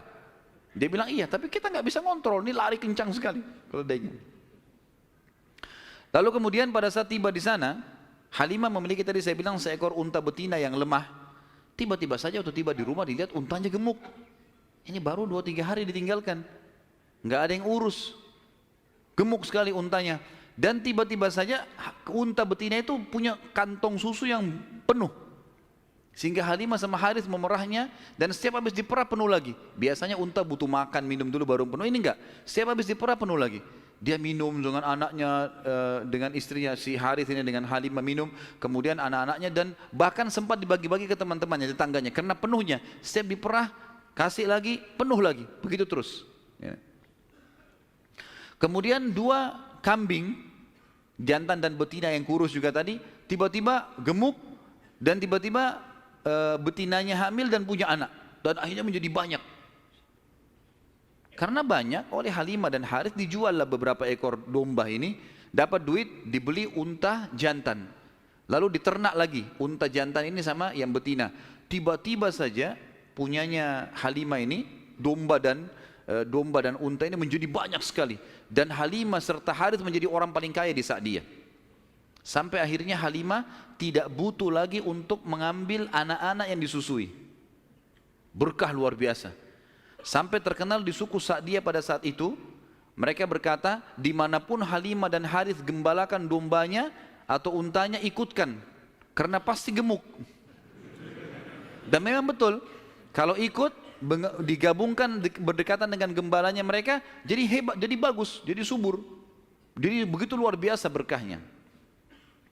Halimah berkata, dinukil dalam buku-buku sejarah tentunya, Muhammad telah tumbuh tidak alami, bukan seperti anak-anak sebayahnya. Pada saat dia umur 2 tahun, perilakunya dan pemahamannya sudah seperti anak 6 tahun. Mudah diberikan penjelasan, tidak suka membuat marah, banyak hal-hal gitu. Saat tiba masa pengembalian, sudah umur 2 tahun, Halimah dan Harith pergi membawa Nabi SAW ke Mekah untuk dikembalikan pada Aminah, tapi mereka memohon-mohon, "Tolonglah hai Aminah, biarkanlah tinggal bersama kami. Anak ini kami akan jaga, lihat sehat Muhammad, gak ada masalah." Karena mereka lihat berkahnya, dan kami tidak butuh bayaran, gak usah bayar. Muhammad ini waktu datang luar biasa, kejadiannya begini segala macam. Baiklah, kata Aminah, silahkan dibawa. Tentu Aminah ini bolak-balik ya, ngelihat anaknya, balik lagi, tapi tinggal di sana. Sampai akhirnya Nabi SAW tinggal di suku Sa'diyah sampai umur 6 tahun. Sampai umur 6 tahun. Nah, di umur 6 tahun ini teman-teman ada kejadian. Waktu Halimah lagi masak, tiba-tiba saja dari kejauhan anaknya lari. Jadi ada anak Halimah laki-laki dan perempuan yang kurang lebih sebaya dengan Nabi SAW. Ada yang lainnya tentu sudah besar-besar. Nah, si laki-laki ini yang lebih tua dari Nabi SAW lari-lari mengatakan, "Wahai ibu, saudaraku dari Quraisy telah dikeroyokin oleh 2 orang. Lihatlah." Maka Halimah ketakutan, keluar dari rumahnya, minta anaknya mana, tunjukin tempatnya, ditunjukin tempatnya. Begitu dilihat, ternyata Nabi SAW memang tergeletak di tanah. Lalu Halimah nanya, "Hai Muhammad, apa yang terjadi dengan kau?" Dalam riwayat-riwayat Bukhari itu banyak disebutkan ya, bahwasanya Nabi SAW mengatakan, ya, pada saat itu telah datang kepadaku 2 orang laki-laki yang menjatuhkanku ke tanah, kemudian membelah dadahku dan mengeluarkan sesuatu yang hitam darinya. Lalu kemudian menutupnya kembali. Nabi SAW dengan polos jawabnya gitu. Maka Halimah pun membuka baju Nabi SAW dan menemukan memang ada bekas jahitan. Karena ketakutan, Akhirnya Halimah bersama Harith membawa pulang Nabi SAW ke Mekah. Hai Aminah, ini anakmu, ini masih sehat, ya, utuh, nggak ada apa-apa, ambillah kembali.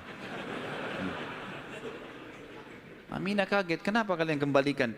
Dulu kalian yang ngotot mau tahan, kenapa sekarang memohon supaya diambil kembali? Kenapa? Akhirnya kena terdesak, mereka bilang, ada kejadian begini dan begitu. Lalu Aminah mengatakan, apakah kalian mengira bahwasanya anakku ini diganggu oleh syaitan? Tidak mungkin. Karena pada saat aku sedang hamil, aku mimpi ada kalimat yang aku ucapkan, u'idzuhu billahil azim min kulli syarrin wa ainin hasid. Aku berlindung kepada Allah untuk bayi ini dari semua keburukan dan iri dengkinya orang lain. Tapi Halimah dan Harith sudah ketakutan, dikembalikanlah Nabi SAW di umur 6 tahun itu. Di umur 6 tahun ini dia kembali ke pangkuan, Nabi SAW kembali ke pangkuan ibunya Aminah. Tepatnya beberapa bulan setelah kembali, Aminah mengajak Nabi SAW mengunjungi paman-pamannya Aminah di Madinah. Ya, Nabi SAW umur 6 tahun sudah ke Madinah, gitu kan? Tinggal beberapa hari pada saat pulang menuju ke Mekah, tepatnya di wilayah namanya Rabwah. Rabwah sekarang masih ada wilayah itu tentunya. Mungkin kalau tidak salah sekitar 80 sampai 100 km lah dari kota Mekah, kalau saya tidak salah tentunya. Ya. Itu Aminah sakit keras dan meninggal di tempat itu dan dikubur di situ. Lalu Nabi SAW dibawa pulang ke Mekah oleh pembantunya Aminah dan diserahkan kepada kakeknya Abdul Muttalib. Dan Abdul Muttalib ini memelihara Nabi SAW dari umur 6 tahun sampai 8 tahun, 2 tahun. Di sini Nabi SAW belajar banyak sekali dari Abdul Muttalib, belajar kepemimpinan. Karena Abdul Muttalib ini pemimpin pada saat itu. Nabi SAW selalu di mana kakeknya, di situ dia. Terutama di majlis di Darun Nadwah. Setiap kali duduk, selalu dilihat bagaimana dipecahin masalah. Dan Abdul Muttalib ini memiliki sebuah tempat duduk yang tidak boleh ada orang duduk situ, termasuk anak-anaknya. Paman-paman Nabi SAW semua tidak boleh duduk. Tapi Nabi SAW setiap hari kalau datang lebih dulu dari kakeknya, dia duduk di kursi situ. Umur 8 tahun. Setiap kali paman-pamannya usir, dia suruh pindahin karena dianggap anak kecil. Nabi SAW mengeluh sama kakeknya. Ini paman-paman saya larang saya. Maka Abdul Muttalib mengatakan, jangan larang anak ini, biarkan dia duduk di sini. Yang lain tidak boleh kecuali dia.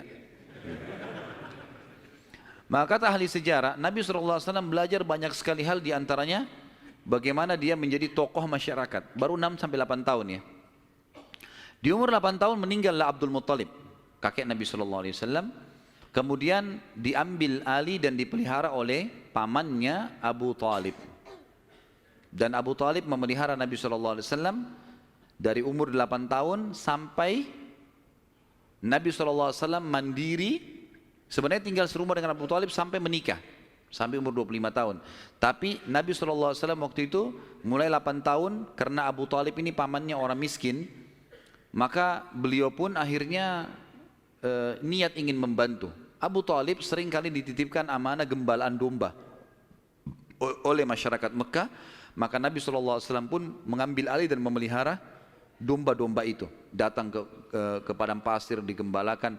Dan ini teman-teman sekalian perlu digarisbawahi, memang semua nabi-nabi dengan hikmah Allah memang dibuat atau di awal-awal umur mereka sebelum dinobatkan jadi nabi mengembala domba. Kata Nabi SAW, tidak ada seorang nabi pun kecuali menjadi pengembala domba sebelum masa penobatan. Sebagian ulama tentu membahas masalah domba ini karena domba-domba ini hewan-hewan yang lembut, kalau mereka makan mereka tidak rebutan, artinya mereka mengelompok di padang pasir. Dan pada saat lagi nunggu gembala, orang pengembala ini bisa bertafakur, melihat langit luas, menunggu berjam-jam. Jadi itu juga ada di antara hikmahnya. Nabi SAW ini mengembala teman-teman sekalian dari umur 8 tahun sampai umur 21 tahun. Mengembala domba. Ya. Ini umur di mana Nabi SAW pada saat itu mengembala atau menjaga gembalaan ini. Tentu di atas umur 21 tahun, baginda Nabi SAW sudah mulai terjun ke bisnis. Sudah mulai terjun ke bisnis, meninggalkan gembala domba, kemudian mulai berusaha. Di antara yang dilakukan oleh Nabi SAW adalah membeli beberapa produk di pasar Ukaz, pasar khasnya orang Mekah. Ya. Kalau yang saya pernah kumpulkan informasi, kalau tidak salah memang lokasinya di pasar Seng dulu itu. Tapi sekarang pasar sini juga sudah dihancurin ya. Dan teman-teman yang belum pernah ke sana belum tahu, tapi yang sudah berangkat dulu tahu. Di situ sudah terkenal pasar dari dulu, tapi sekarang sudah diratakan jadi jalanan dan bangunan. Nabi SAW mulai di umur 21 tahun berdagang, dan di hari pertama beliau berdagang, beliau mengambil barang-barang kemudian beliau menjualnya. Ada satu orang yang datang membeli dagangan Nabi SAW, membeli dagangan Nabi SAW. Orang ini dari luar Mekah. Dia datang, ini umur Nabi sudah 21 tahun ya, sudah tinggalin gembalaan, sekarang mulai masuk bisnis. Pada saat Nabi SAW transaksi sama orang ini mengatakan, ini saya bayar cash, hai Muhammad, saya titipin barangnya. Setelah tawaf, saya akan ambil. Orang ini umroh, gitu kan. Tentu dengan cara umroh pada saat itu ya, mereka sambil menyembah berhala dan seterusnya. Ini syariat Nabi Ibrahim yang masih tertinggal. Ternyata orang ini setelah selesai umrah, dia pulang ke kampungnya, dia lupa kalau dia sudah transaksi dengan seorang masyarakat Mekah bernama Muhammad sallallahu alaihi wasallam. Maka orang ini pulang ke kampungnya, 3 hari kemudian baru diingat sama dia. Dia ingat dia transaksi. Kalau tidak salah bahkan kampungnya orang ini 3 hari dari Mekah.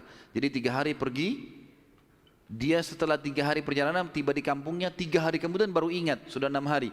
3 hari lagi kembali ke Mekah, 9 hari. Begitu tiba di Mekah, dia buru-buru ke pasar Ukaz, dia kaget melihat Nabi SAW dalam kondisi yang sama. Menjaga barangnya, tidak bergerak di situ terus. Waktu itu belum ada penyumbatan jadi Nabi ya, belum ada syariat, belum ada apa-apa. Lalu orang itu bertanya, hai Muhammad, apakah kau menunggu dari pertama saya terhadap kamu barang ini? Dia bilang iya, karena anda mengatakan suruh tunggu. Gara-gara itu keluar julukan Muhammad Al-Amin, orang yang paling bisa terpercaya. Ternyata subhanallah, kejadian ini membuat satu Mekah tersebar, bahkan banyak di wilayah-wilayah sekitar Jazirah terkenal, ada orang di Mekah yang bisa dipercaya namanya Muhammad. Akhirnya orang-orang Mekah pada datang mengamanahkan titipan-titipannya. Dan semenjak itu Nabi SAW menjadi pedagang yang sangat sukses. Salah satu strategi dagang Nabi SAW adalah setiap orang titipin macam-macam. Jadi sekian banyak orang menitip. Termasuk yang menitip sama beliau adalah Khadijah, seorang pedagang, seorang janda kaya yang memang memiliki harta. Dan Nabi SAW punya strategi dagang. Dagangnya adalah beliau mengambil uang-uang titipan orang di Mekah, lalu ditransaksikan, beli produk Mekah. Apa saja produk Mekah? Semua pedagang pada saat itu tidak terkecuali, semuanya mereka bawa emas, mereka bawa perak ke negeri Syam, baru mereka beli barang dari negeri Syam, dibawa ke Mekah baru transaksi. Jadi cuma 1 kali transaksi saja. Nabi SAW tidak. Uang itu semua dijadikan barang dari Mekah, dibeli semua barang-barang Mekah, dibawa ke negeri Syam. Barang-barang ini dijual di negeri Syam. Laku, dibelikan barang di negeri Syam, dibawa ke Mekah. Jadi double untungnya. Karena ini teman-teman sekalian, Nabi SAW menjadi pada saat itu salah satu orang terkayanya Mekah. Dan ini sekaligus membantah statement para orientalis mengatakan Muhammad, kita tentu mengatakan SAW, menikah dengan janda kaya karena dia miskin. Ini salah sekali. Karena Nabi SAW di fase dari 21 tahun sampai 25 tahun menikah dengan Khadijah itu sudah menjadi pengusaha yang sukses. Makanya beliau pada saat menikah dengan Khadijah, maharnya 20 ekor unta. 1 unta ratusan juta jumlahnya, harganya. Anggap kita hitung 100 juta saja, kalau 20 berarti 2 miliar. Ada antum sini melamar 2 miliar? Paling perangkat sholat. Jangan tersinggung. Jadi Nabi SAW melamar Khadijah dengan 20 ekor unta. Ini dusta orang kalau mengatakan Nabi SAW orang miskin. Dari mana? Pengusaha sukses, gitu kan? Dan waktu itu umurnya masih 25 tahun. Baik teman-teman sekalian, saya akan tutup pertemuan kita ini dengan, nanti kita akan kembali ke kisah Khadijah ya, radhiyallahu anha, nanti pernikahannya dengan Nabi SAW segala. Tapi ada kejadian yang perlu saya titik beratkan. Kejadian pada saat umur Nabi SAW 12 tahun. Kita review dulu kembali. Waktu umur 12 tahun, kan beliau dari umur 8 tahun sampai menikah kan tinggal sama Abu Talib. Dan Nabi SAW punya akhlak yang baik sekali, mulia sekali. Sampai Abu Talib itu sendiri malu dengan Nabi SAW di umur 8 tahun. Anaknya Abu Talib banyak. Kalau istrinya Abu Talib lagi siapin makan, anak-anaknya pada berebut. Nabi SAW duduk di pojok rumah. Enggak sama sekali. Enggak berebut. Nanti kalau selesai makan ada sisanya beliau makan. Sallallahu alaihi wasallam. Punya akhlak yang mulia dari masih kecil. Sampai Abu Talib bilang sama istrinya, khusus untuk Muhammad sisipkan makanan. Karena dia tidak ikut berebut sama mereka. Gitu kan. Baik, di umur 12 tahun, pernah satu waktu Abu Talib ini mau ke negeri Syam. Urusan dagang. Pertama kalinya Nabi SAW, biasanya Nabi ini selalu pemalu, nggak banyak minta dan nuntut ke pamannya. Khusus pada saat itu Nabi SAW bergantung di bajunya Abu Talib, nggak mau lepasin. Pokoknya dia mau ikut. Abu Talib heran, nggak pernah Nabi SAW berperilaku begini. Musyawarah sama istrinya, nggak pernah Muhammad begini. Kenapa seperti ini? Pasti ada sesuatu gitu. Maka setelah musyawarah, kayaknya dibawa aja deh. Dibawalah ke negeri Syam. Pergilah Nabi SAW bersama dengan Abu Talib dan kafilahnya. Pada saat mau tiba di negeri Syam, sebelum tiba di negeri Syam, kafilah ini melewatin sebuah gereja teman-teman sekalian, dan di situ ada satu pendeta bernama Bahira. Dan ini riwayat Bukhari Muslim menceritakan masalah itu ya. Dan sampai sekarang di negeri Syam masih ada puing-puingnya gerejanya Bahira ini. Pada saat itu di zaman Nabi SAW ada gereja ini dan sampai sekarang masih ada sisa puingnya. Saya pernah lihat cuplikannya sendiri, ada sisa puingnya di negeri Syam. Tepatnya di Syria ya. Kemudian teman-teman sekalian, pada saat melewatin kafilah ini melewatin gereja, si Bahira ini kepala pendeta di gereja itu memang lagi nunggu informasi tentang Nabi terakhir nih. Dia ngeliat-liat di jendela gerejanya, setiap kafilah lewat dilihat sama dia, terutama yang dari Jazirah Arab. Secara kebetulan dengan hikmah ilahi lewat kafilahnya Abu Talib, dan kafilah ini agak berbeda dengan yang lainnya. Kafilah itu berarti 3 unta ke atas ya, baru dinamakan kafilah. 3 ekor unta ke atas baru dinamakan kafilah. Waktu lewat kafilah Abu Talib ini ada awan yang menaunginya. Beda dengan kafilah lain, padahal lagi terik matahari. Dan tidak sengaja kafilah Abu Talib istirahat di sebelah gereja dan ada pohon-pohon kurma yang berderet, itu semuanya seperti menundukkan daun-daunnya ke kafilah itu. Pendeta ini perhatikan, kafilah tanya ini, kirim satu orang, tanya mereka kafilah dari mana nih? Jawabannya dari Jazirah Arab. Dari mana? Dari kota Mekah. Kata Bahira, hidangkan makanan sebaik mungkin di gereja, undang semua kafilah ini masuk makan. Diundanglah. Ringkas cerita, masuklah mereka untuk makan. Dan pada saat satu kafilah ini masuk, yang ditinggalkan di situ hanya Nabi SAW. Nabi nggak boleh masuk karena tradisi orang Arab dulu aib kalau anak kecil ikut makan. Nanti selesai orang tua makan baru makan. Tapi ini tradisi jahiliyah. Kalau sekarang antum lakukan, antum juga jahiliyah. Makan, kasih anak-anak makan. Kenapa harus disendirikan? Mungkin dia lapar, kesian. Baiklah. Waktu lagi makan, Bahira ini memperhatikan satu persatu orang-orang Quraisy ini, wajahnya. Karena mereka tahu cirinya Nabi terakhir. Alisnya, wajahnya, mukanya, kulitnya, jalur nasabnya, semua jelas. Tidak semua, tidak ada tanda-tanda kenabiannya. Ini mukanya muka biasa semua. Maka si Bahira tanya, apakah masih ada dari kafilah kalian yang tidak ikut makan? Kata mereka, ada satu anak kecil di depan, kami suruh jaga barang kami. Kata Bahira, boleh saya ketemu? Oh silahkan. Mereka lagi asyik makan. Bahira keluar menemui Nabi SAW. Nabi lagi duduk di bawah pohon. Lalu Bahira memanggil dia, mengatakan, hai anak kecil, ikutlah dengan saya. Kafilahnya disuruh jaga oleh beberapa pegawainya Bahira ini. Masuk di satu ruangan di gereja. Kemudian Nabi SAW berdiri lalu kata, jadi orang Mekah begini teman-teman, di Mekah itu ada patung namanya Lat dan Uzza. Lat dan Uzza ini 2 patung yang luar biasa dikultuskan di Mekah. Hebat patung ini menurut mereka. Jadi kalau bersumpah atas nama Lat dan Uzza sudah tidak mungkin berbohong. Kalau bohong kualat nih. Maka pendeta ini tahu Bahira, dia bilang, hai anak kecil, saya akan bertanya kepadamu atas nama Lat dan Uzza. Ini semua anak kecil sampai orang tua di Mekah tahu nama ini. Dan mereka ketakutan kalau dengar nama ini. Apa jawaban Nabi SAW waktu itu? Umur 12 tahun. Masih kecil, kalau kita sekarang masih SD. Gitu kan? Maka beliau mengatakan, jangan engkau sebutkan 2 nama berhala itu karena aku membencinya. Aku tidak suka dengan patung itu. Penasaran Bahir. Diperhatikan wajahnya, alisnya, matanya Nabi SAW. Perlu teman-teman tahu ya, ciri fisik Nabi SAW itu luar biasa. Tersebutkan secara rinci di Taurat dan Injil. Allah mengatakan dalam Al-Quran, A'udzubillahi minasyaitonirrajim, ya'rifunahu kama ya'rifuna abna'ahum. Orang-orang ahli kitab, terutama Yahudi dan Nasrani ini, maksudnya orang Yahudi dan Nasrani, betul-betul mengetahui Muhammad SAW sebagaimana mereka mengenal anak-anaknya. Karena terinci. Disebutkan dalam hadis, alis Nabi SAW seperti busur panah yang lebar, berwarna hitam dan tebal. Bola mata beliau SAW besar, kelopaknya, dan dipenuhi dengan bulu mata yang lebat. Bola matanya putihnya putih bersih, hitamnya hitam pekat. Hidungnya yang mancung, bibir, dahi dan pipi yang setara dengan wajah, tidak oval dan juga tidak bulat, gitu kan. Kulitnya sangat putih sampai Nabi SAW pipinya kemerah-merahan. Jadi sangat tampan, luar biasa.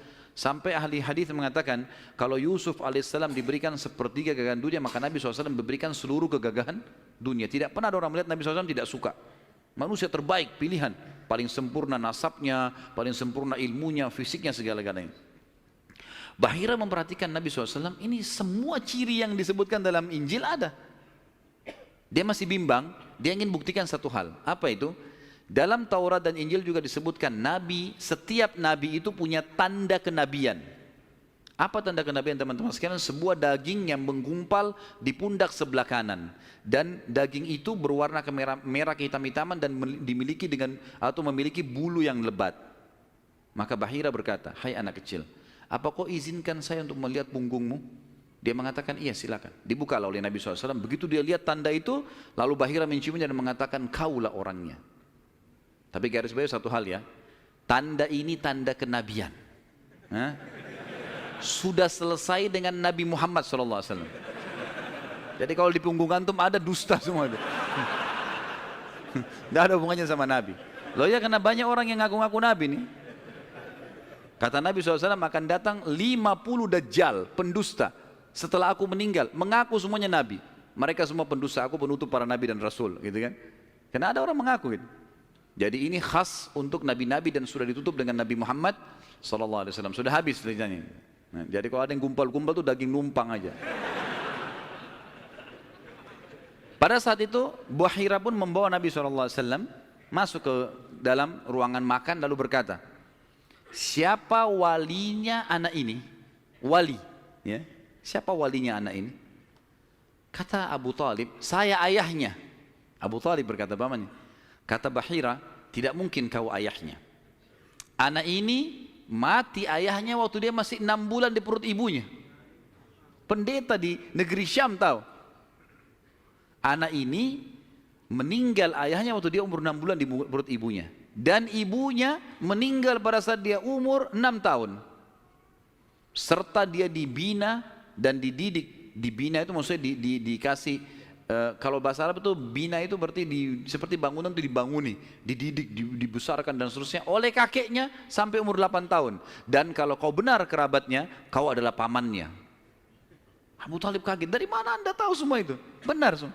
Dia bilang, kami temukan dalam kitab kami. Ketahuilah, keponakan kau ini adalah nabi terakhir yang sedang ditunggu oleh orang-orang. Dan kalau orang Yahudi tahu dia dari turunan Arab, maka pasti mereka akan membunuhnya sebagaimana mereka berusaha membunuh Isa alaihissalam. Kalau mereka tidak suka, mereka tolak, gitu kan? Maka jangan bawa ke negeri Syam, bawa pulang ke Mekah segera. Akhirnya dibawa pulanglah Nabi SAW ke Mekah pada saat itu. Waktu dibawa pulang ke Mekah, setelah tiba di Mekah, maka ada kejadian kecil di sini dan kita tutup dengan ini tentunya. Waktu sudah pulang ke Mekah, Abu Talib sudah mulai ketakutan karena dia sudah dengar informasi tentang ponakannya nih. Zaman dulu juga teman-teman sekalian, ada tradisi buruk ini sebenarnya, tradisi buruk juga. Seringkali dukun-dukun dan peramal ini menjual jasa. Mereka datangin negeri-negeri atau kota-kota, tawarin jasa. Datang, tancapin kemah, kemudian mereka jual jasa. Ayo siapa yang mau diramal, bayar. Gitu kan? Seperti itulah. Waktu itu pas Abu Talib tiba di Mekah, pas peramal-peramal lagi masuk di Mekah. Maka orang-orang Mekah bawa anaknya, suruh ramal. Lihat mukanya, lihat tangannya, lihat segala macam. Pada saat itu teman-teman sekalian, Abu Talib ingin mengetes. Dia bawa Nabi SAW, dicari sama dia, mana pimpinannya dukun nih, peramal-peramal nih. Ditemukan lalu dibawalah Nabi SAW waktu masih kecil, umur 12 tahun tadi dibawa. Terus pimpinan peramal itu dalam kisah, dalam buku-buku sejarah disebutkan memandang Nabi SAW dengan pandangan yang sangat tajam.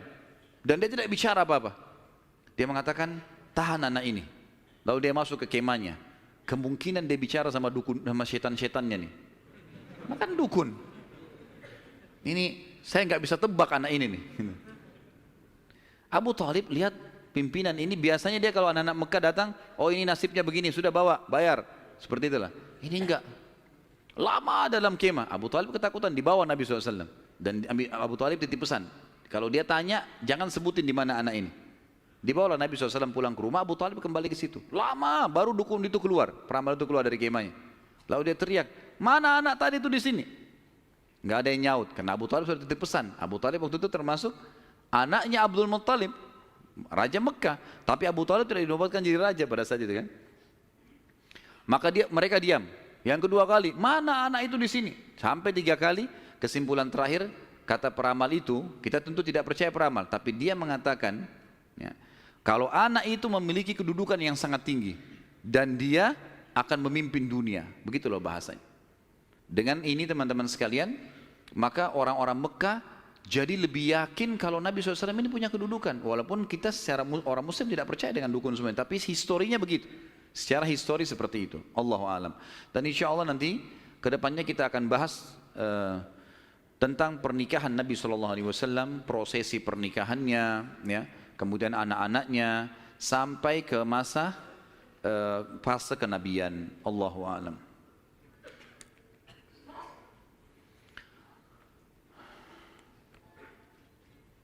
Saya akan baca pertanyaan dan saya berharap pertanyaan sesuai dengan tema teman-teman sekalian. Dan tolong saya datang jauh-jauh ke sini bukan untuk dites, ya. Jadi nggak usah ngetes-ngetes. Nah, kalau antum sudah tahu, alhamdulillah, bawa ilmunya pulang. Nah. Jadi tanya yang tidak mengerti. Kalau sudah ngerti nggak usah tanya. Nah. Apakah riwayat yang mengatakan bahwa Hamzah radhiyallahu anhu seumuran dengan Rasulullah SAW itu salah? Karena dari riwayat yang antum ceritakan Hamzah lebih tua dari Abdullah. Mohon penjelasan riwayat-riwayatnya. Yang dimaksud dalam riwayat Nabi SAW sebaya, bukan seumur dengan Hamzah. Sebaya, orang-orang Arab itu membahasakan sebaya itu seperti orang yang setara postur tubuhnya, ya, dekat paras wajahnya. Jadi bukan masalah umur. Karena jelas sekali anak Abu Talib, Abdul Muttalib yang paling musuh Abdullah. Hamzah kakaknya memang, kakak Abdullah, gitu kan. Ya itu dimaksud dengan sebaya. Makanya waktu Hamzah terbunuh di perang Uhud itu memang diceritakan sudah tua, gitu kan? Radhiyallahu anhum. Kalau Nasrani dulu beriman, tapi kok sekarang tidak beriman kepada Allah? Tanya mereka. Hah? Kenapa tanya saya? Hah? Salah pertanyaan ini. Kenapa sekarang tidak beriman kan gitu? Baiklah. Saya berikan gambaran saja, mudah-mudahan masuk.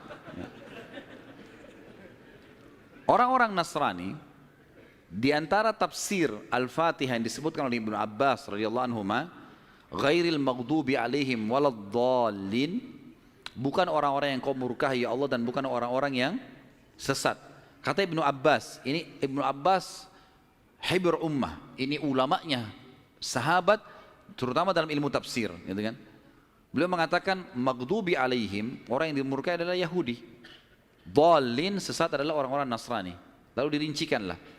Kenapa Allah murka dengan orang Yahudi? Karena Yahudi tahu betul kebenaran Islam, tapi mereka nolak. Dan bukan cuma Nabi Muhammad SAW, mereka sudah menolak Nabi Isa sebelumnya. Padahal alasannya mereka nolak sekarang masuk Islam karena mereka bilang Nabi terakhir dari Bani Israel, bukan dari Arab. Karena Arab kami nggak mau. Tapi ini dusta. Karena Nabi Isa sebelumnya sudah dari Bani Israel, tapi mereka tidak mau imani. Jadi dusta saja gitu. Maka Ibnu Abbas mengatakan maghdubi alaihim, orang-orang Yahudi. Kemudian Nasrani dhalin, Yahudi tahu kebenaran tidak mau diikuti maka Allah murka. Dhalin adalah sesat. Sesat kenapa? Sesat maksudnya apa? Orang sesat jalan berarti dia tidak punya ilmu kan gitu. Orang-orang Nasrani mau menyebarkan agama mereka tapi mereka salah. Dengan mengatakan Trinitas misalnya, gitu kan? Sementara Allah mengatakan lam yalid wa lam yulad, gitu. Dan memang dalam agama dalam kelompok Nasrani sekarang masih ada kelompok Nasrani yang mentauhidkan Allah. Umumnya yang mendapat hidayah dari mereka-mereka ini. Tapi kalau orang yang mengatakan Trinitas ini biasanya sudah terdoktrin dengan keyakinan itu, dan Allah sudah mengatakan, A'udzubillahi minasyaitonirrajim, laqad kafara alladziina qalu innallaha tsalitsu tsalatsa. Telah kafir orang-orang yang mengatakan Allah itu atau Trinitas, ya. Saya sarankan teman-teman, saran saya, ya, tentu saya tidak kenal orang ini, tapi saya sendiri melihat cuplikan di YouTube yang disampaikan benar.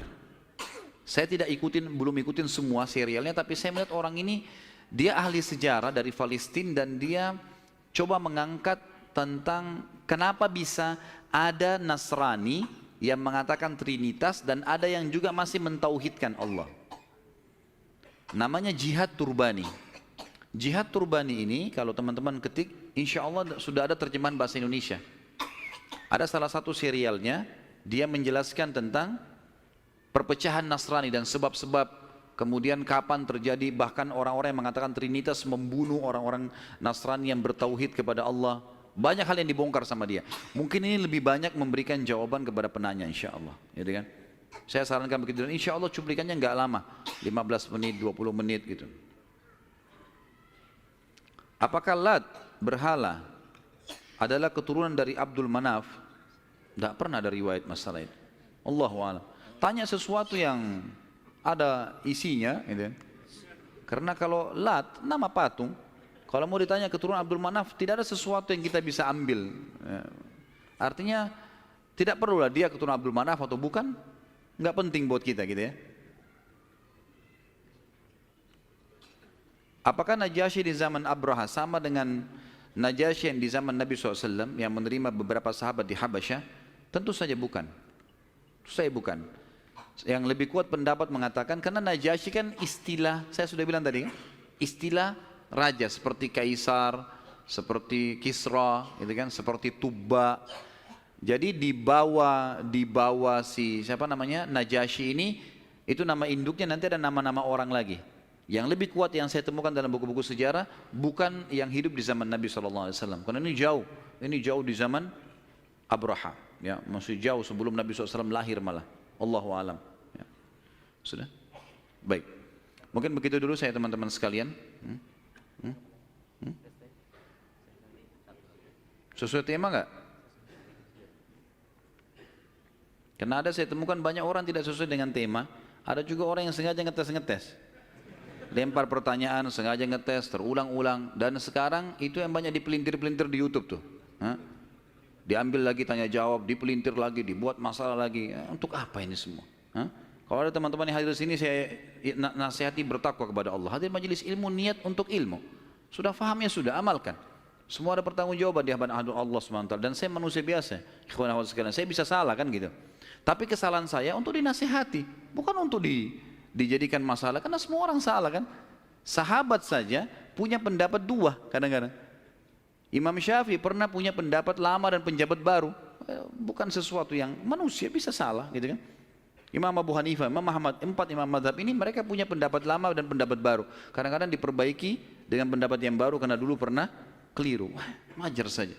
Kadang-kadang kita salah mengucapin sesuatu, mungkin kesalahan kedangkalan ilmu atau mungkin kesalahan menyebutkan. Maka ini harus lebih hati-hati teman-teman sekalian. Bagaimana menanggapi tuduhan non-muslim mengenai kematian Rasulullah SAW yang katanya beliau meninggal karena diracuni oleh wanita Yahudi sewaktu di Khaybar? Semoga anak Ustadz yang sedang sakit diberi kesembuhan. Jazakallah khair. Amin insyaAllah. Tentu kalau saya pribadi, saya bukan menemukan itu pendapat Nasrani. Itu pendapat sebagian ahli sejarah muslim. Karena memang Nabi SAW, nanti akan kita bahas di fase Khaybar, peperangan Khaybar, beliau sempat dihidangkan memang makanan racun. Dan ada satu sahabat yang memakan makanan yang sama racunnya, itu lumpuh sahabat itu, dan meninggal beberapa waktu setelah lumpuh karena ganasnya racun itu. Maka sebagian ahli sejarah muslim mengatakan Nabi SAW berkumpul pada beliau berkumpul pada dua hal kemuliaan pada saat meninggal dalam keadaan Nabi dan meninggal pada saat mati syahid. Ini ijtihadnya sebagian ulama, tapi kita tidak ambil pendapat orang-orang Nasrani. Ini pendapat memang sejarawan muslim. Allahu a'lam. Baik, sampai sini insya Allah bahasan kita. Dan kita akan lanjutkan nanti dengan izin Allah, kalau Allah masih panjangkan umur dan berkahi, bulan depan insya Allah masalah menikahnya Nabi SAW dengan Khadijah, keturunannya, kemudian beberapa hal yang berhubungan dengan itu. Kemudian kita masuk insya Allah ke masalah fase penobatan kenabian, insya Allah, biidznillah. Mungkin begitu, semoga apa yang kita bahas pada hari ini bermanfaat buat kita semua. Dan semoga semua dosa yang pernah kita lakukan dimaafkan oleh Sang Pencipta Allah dan diganti menjadi pahala dengan kemahamurahannya. Dan semoga semua amal yang pernah kita kerjakan diterima olehnya. Semua sisa umur kita ke depan diberkahi, baik di keluarga, di harta, di keturunan. Kemudian juga puncaknya kita masuk surga tanpa hisab. Dan kita selalu mendoakan saudara kita di Palestina, di Syria, di Yaman, di Irak, di Myanmar, di Ahsa, dimanapun mereka berada sedang tertindas. Semoga Allah ikhlaskan niat mereka, terima para syuhada mereka, muliakan Islam di tangan mereka dan tangan kita semua. Dan semoga Allah dengan kemahamurahannya menyatukan kita semua di surga firdausnya tanpa hisab. Kalau ada benar dari Allah, kalau ada salah dari saya mohon dimaafkan. Sebelum kafaratul majlis, saya mengajak teman-teman sekalian untuk kembali ke web resmi di www.khalidbasalamah.com. Dan saya ingatkan, kalau ada teman-teman yang ingin menyebarkan ceramah, maka saya sarankan tidak ada komersial. Jangan dikomersialkan, gitu kan. Kalau dikomersialkan akhirnya nanti antum memaksakan diri untuk memberikan judul yang menggelitik lah dan seterusnya. Dan ini akhirnya menjadi sumber fitnah yang menjadi kemana-mana gitu. Jadi ada satu orang bahkan sempat memasukkan email ke tim kami lalu mengatakan, kenapa Ustadz sekarang menahan ceramah-ceramah ini? Apakah Ustadz lebih mendahulukan dunia daripada akhirat? Gara-gara dianya mengomersialkan ceramah ini. Kemudian kami tahan komersial itu, tidak boleh lagi dikomersialkan. Kalau tim kami yang mengomersialkan itu hak, karena kita yang shooting, kita yang segala itu hak umum saja, tidak ada pelanggaran agama. Tapi teman-teman ini mengomersialkan, lalu kemudian dia bersangka buruk, gitu. Mengatakan saya sudah mengupload sekian ratus ceramah, lalu ada si fulan sekian ratus ceramah, sekian bulan, kenapa harus ditahan? Gitu. Kami nggak tahan, asal tidak dikomersialkan. Tapi komersial melanggar akad kan itu. Jadi tidak boleh sama sekali teman-teman sekalian. Cukup dengarkan, sebarkan sebagai hal yang bermanfaat. Kemudian juga insya Allah besok subuh biidznillah kita akan bahas buku, bedah buku judulnya Akibat Makanan Haram. Dan teman-teman bisa temukan bukunya insya Allah dengan panitia masjid.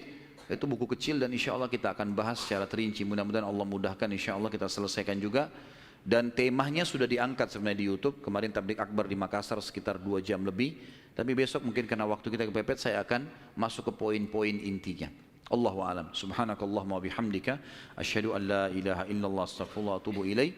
Wassalamualaikum warahmatullahi wabarakatuh.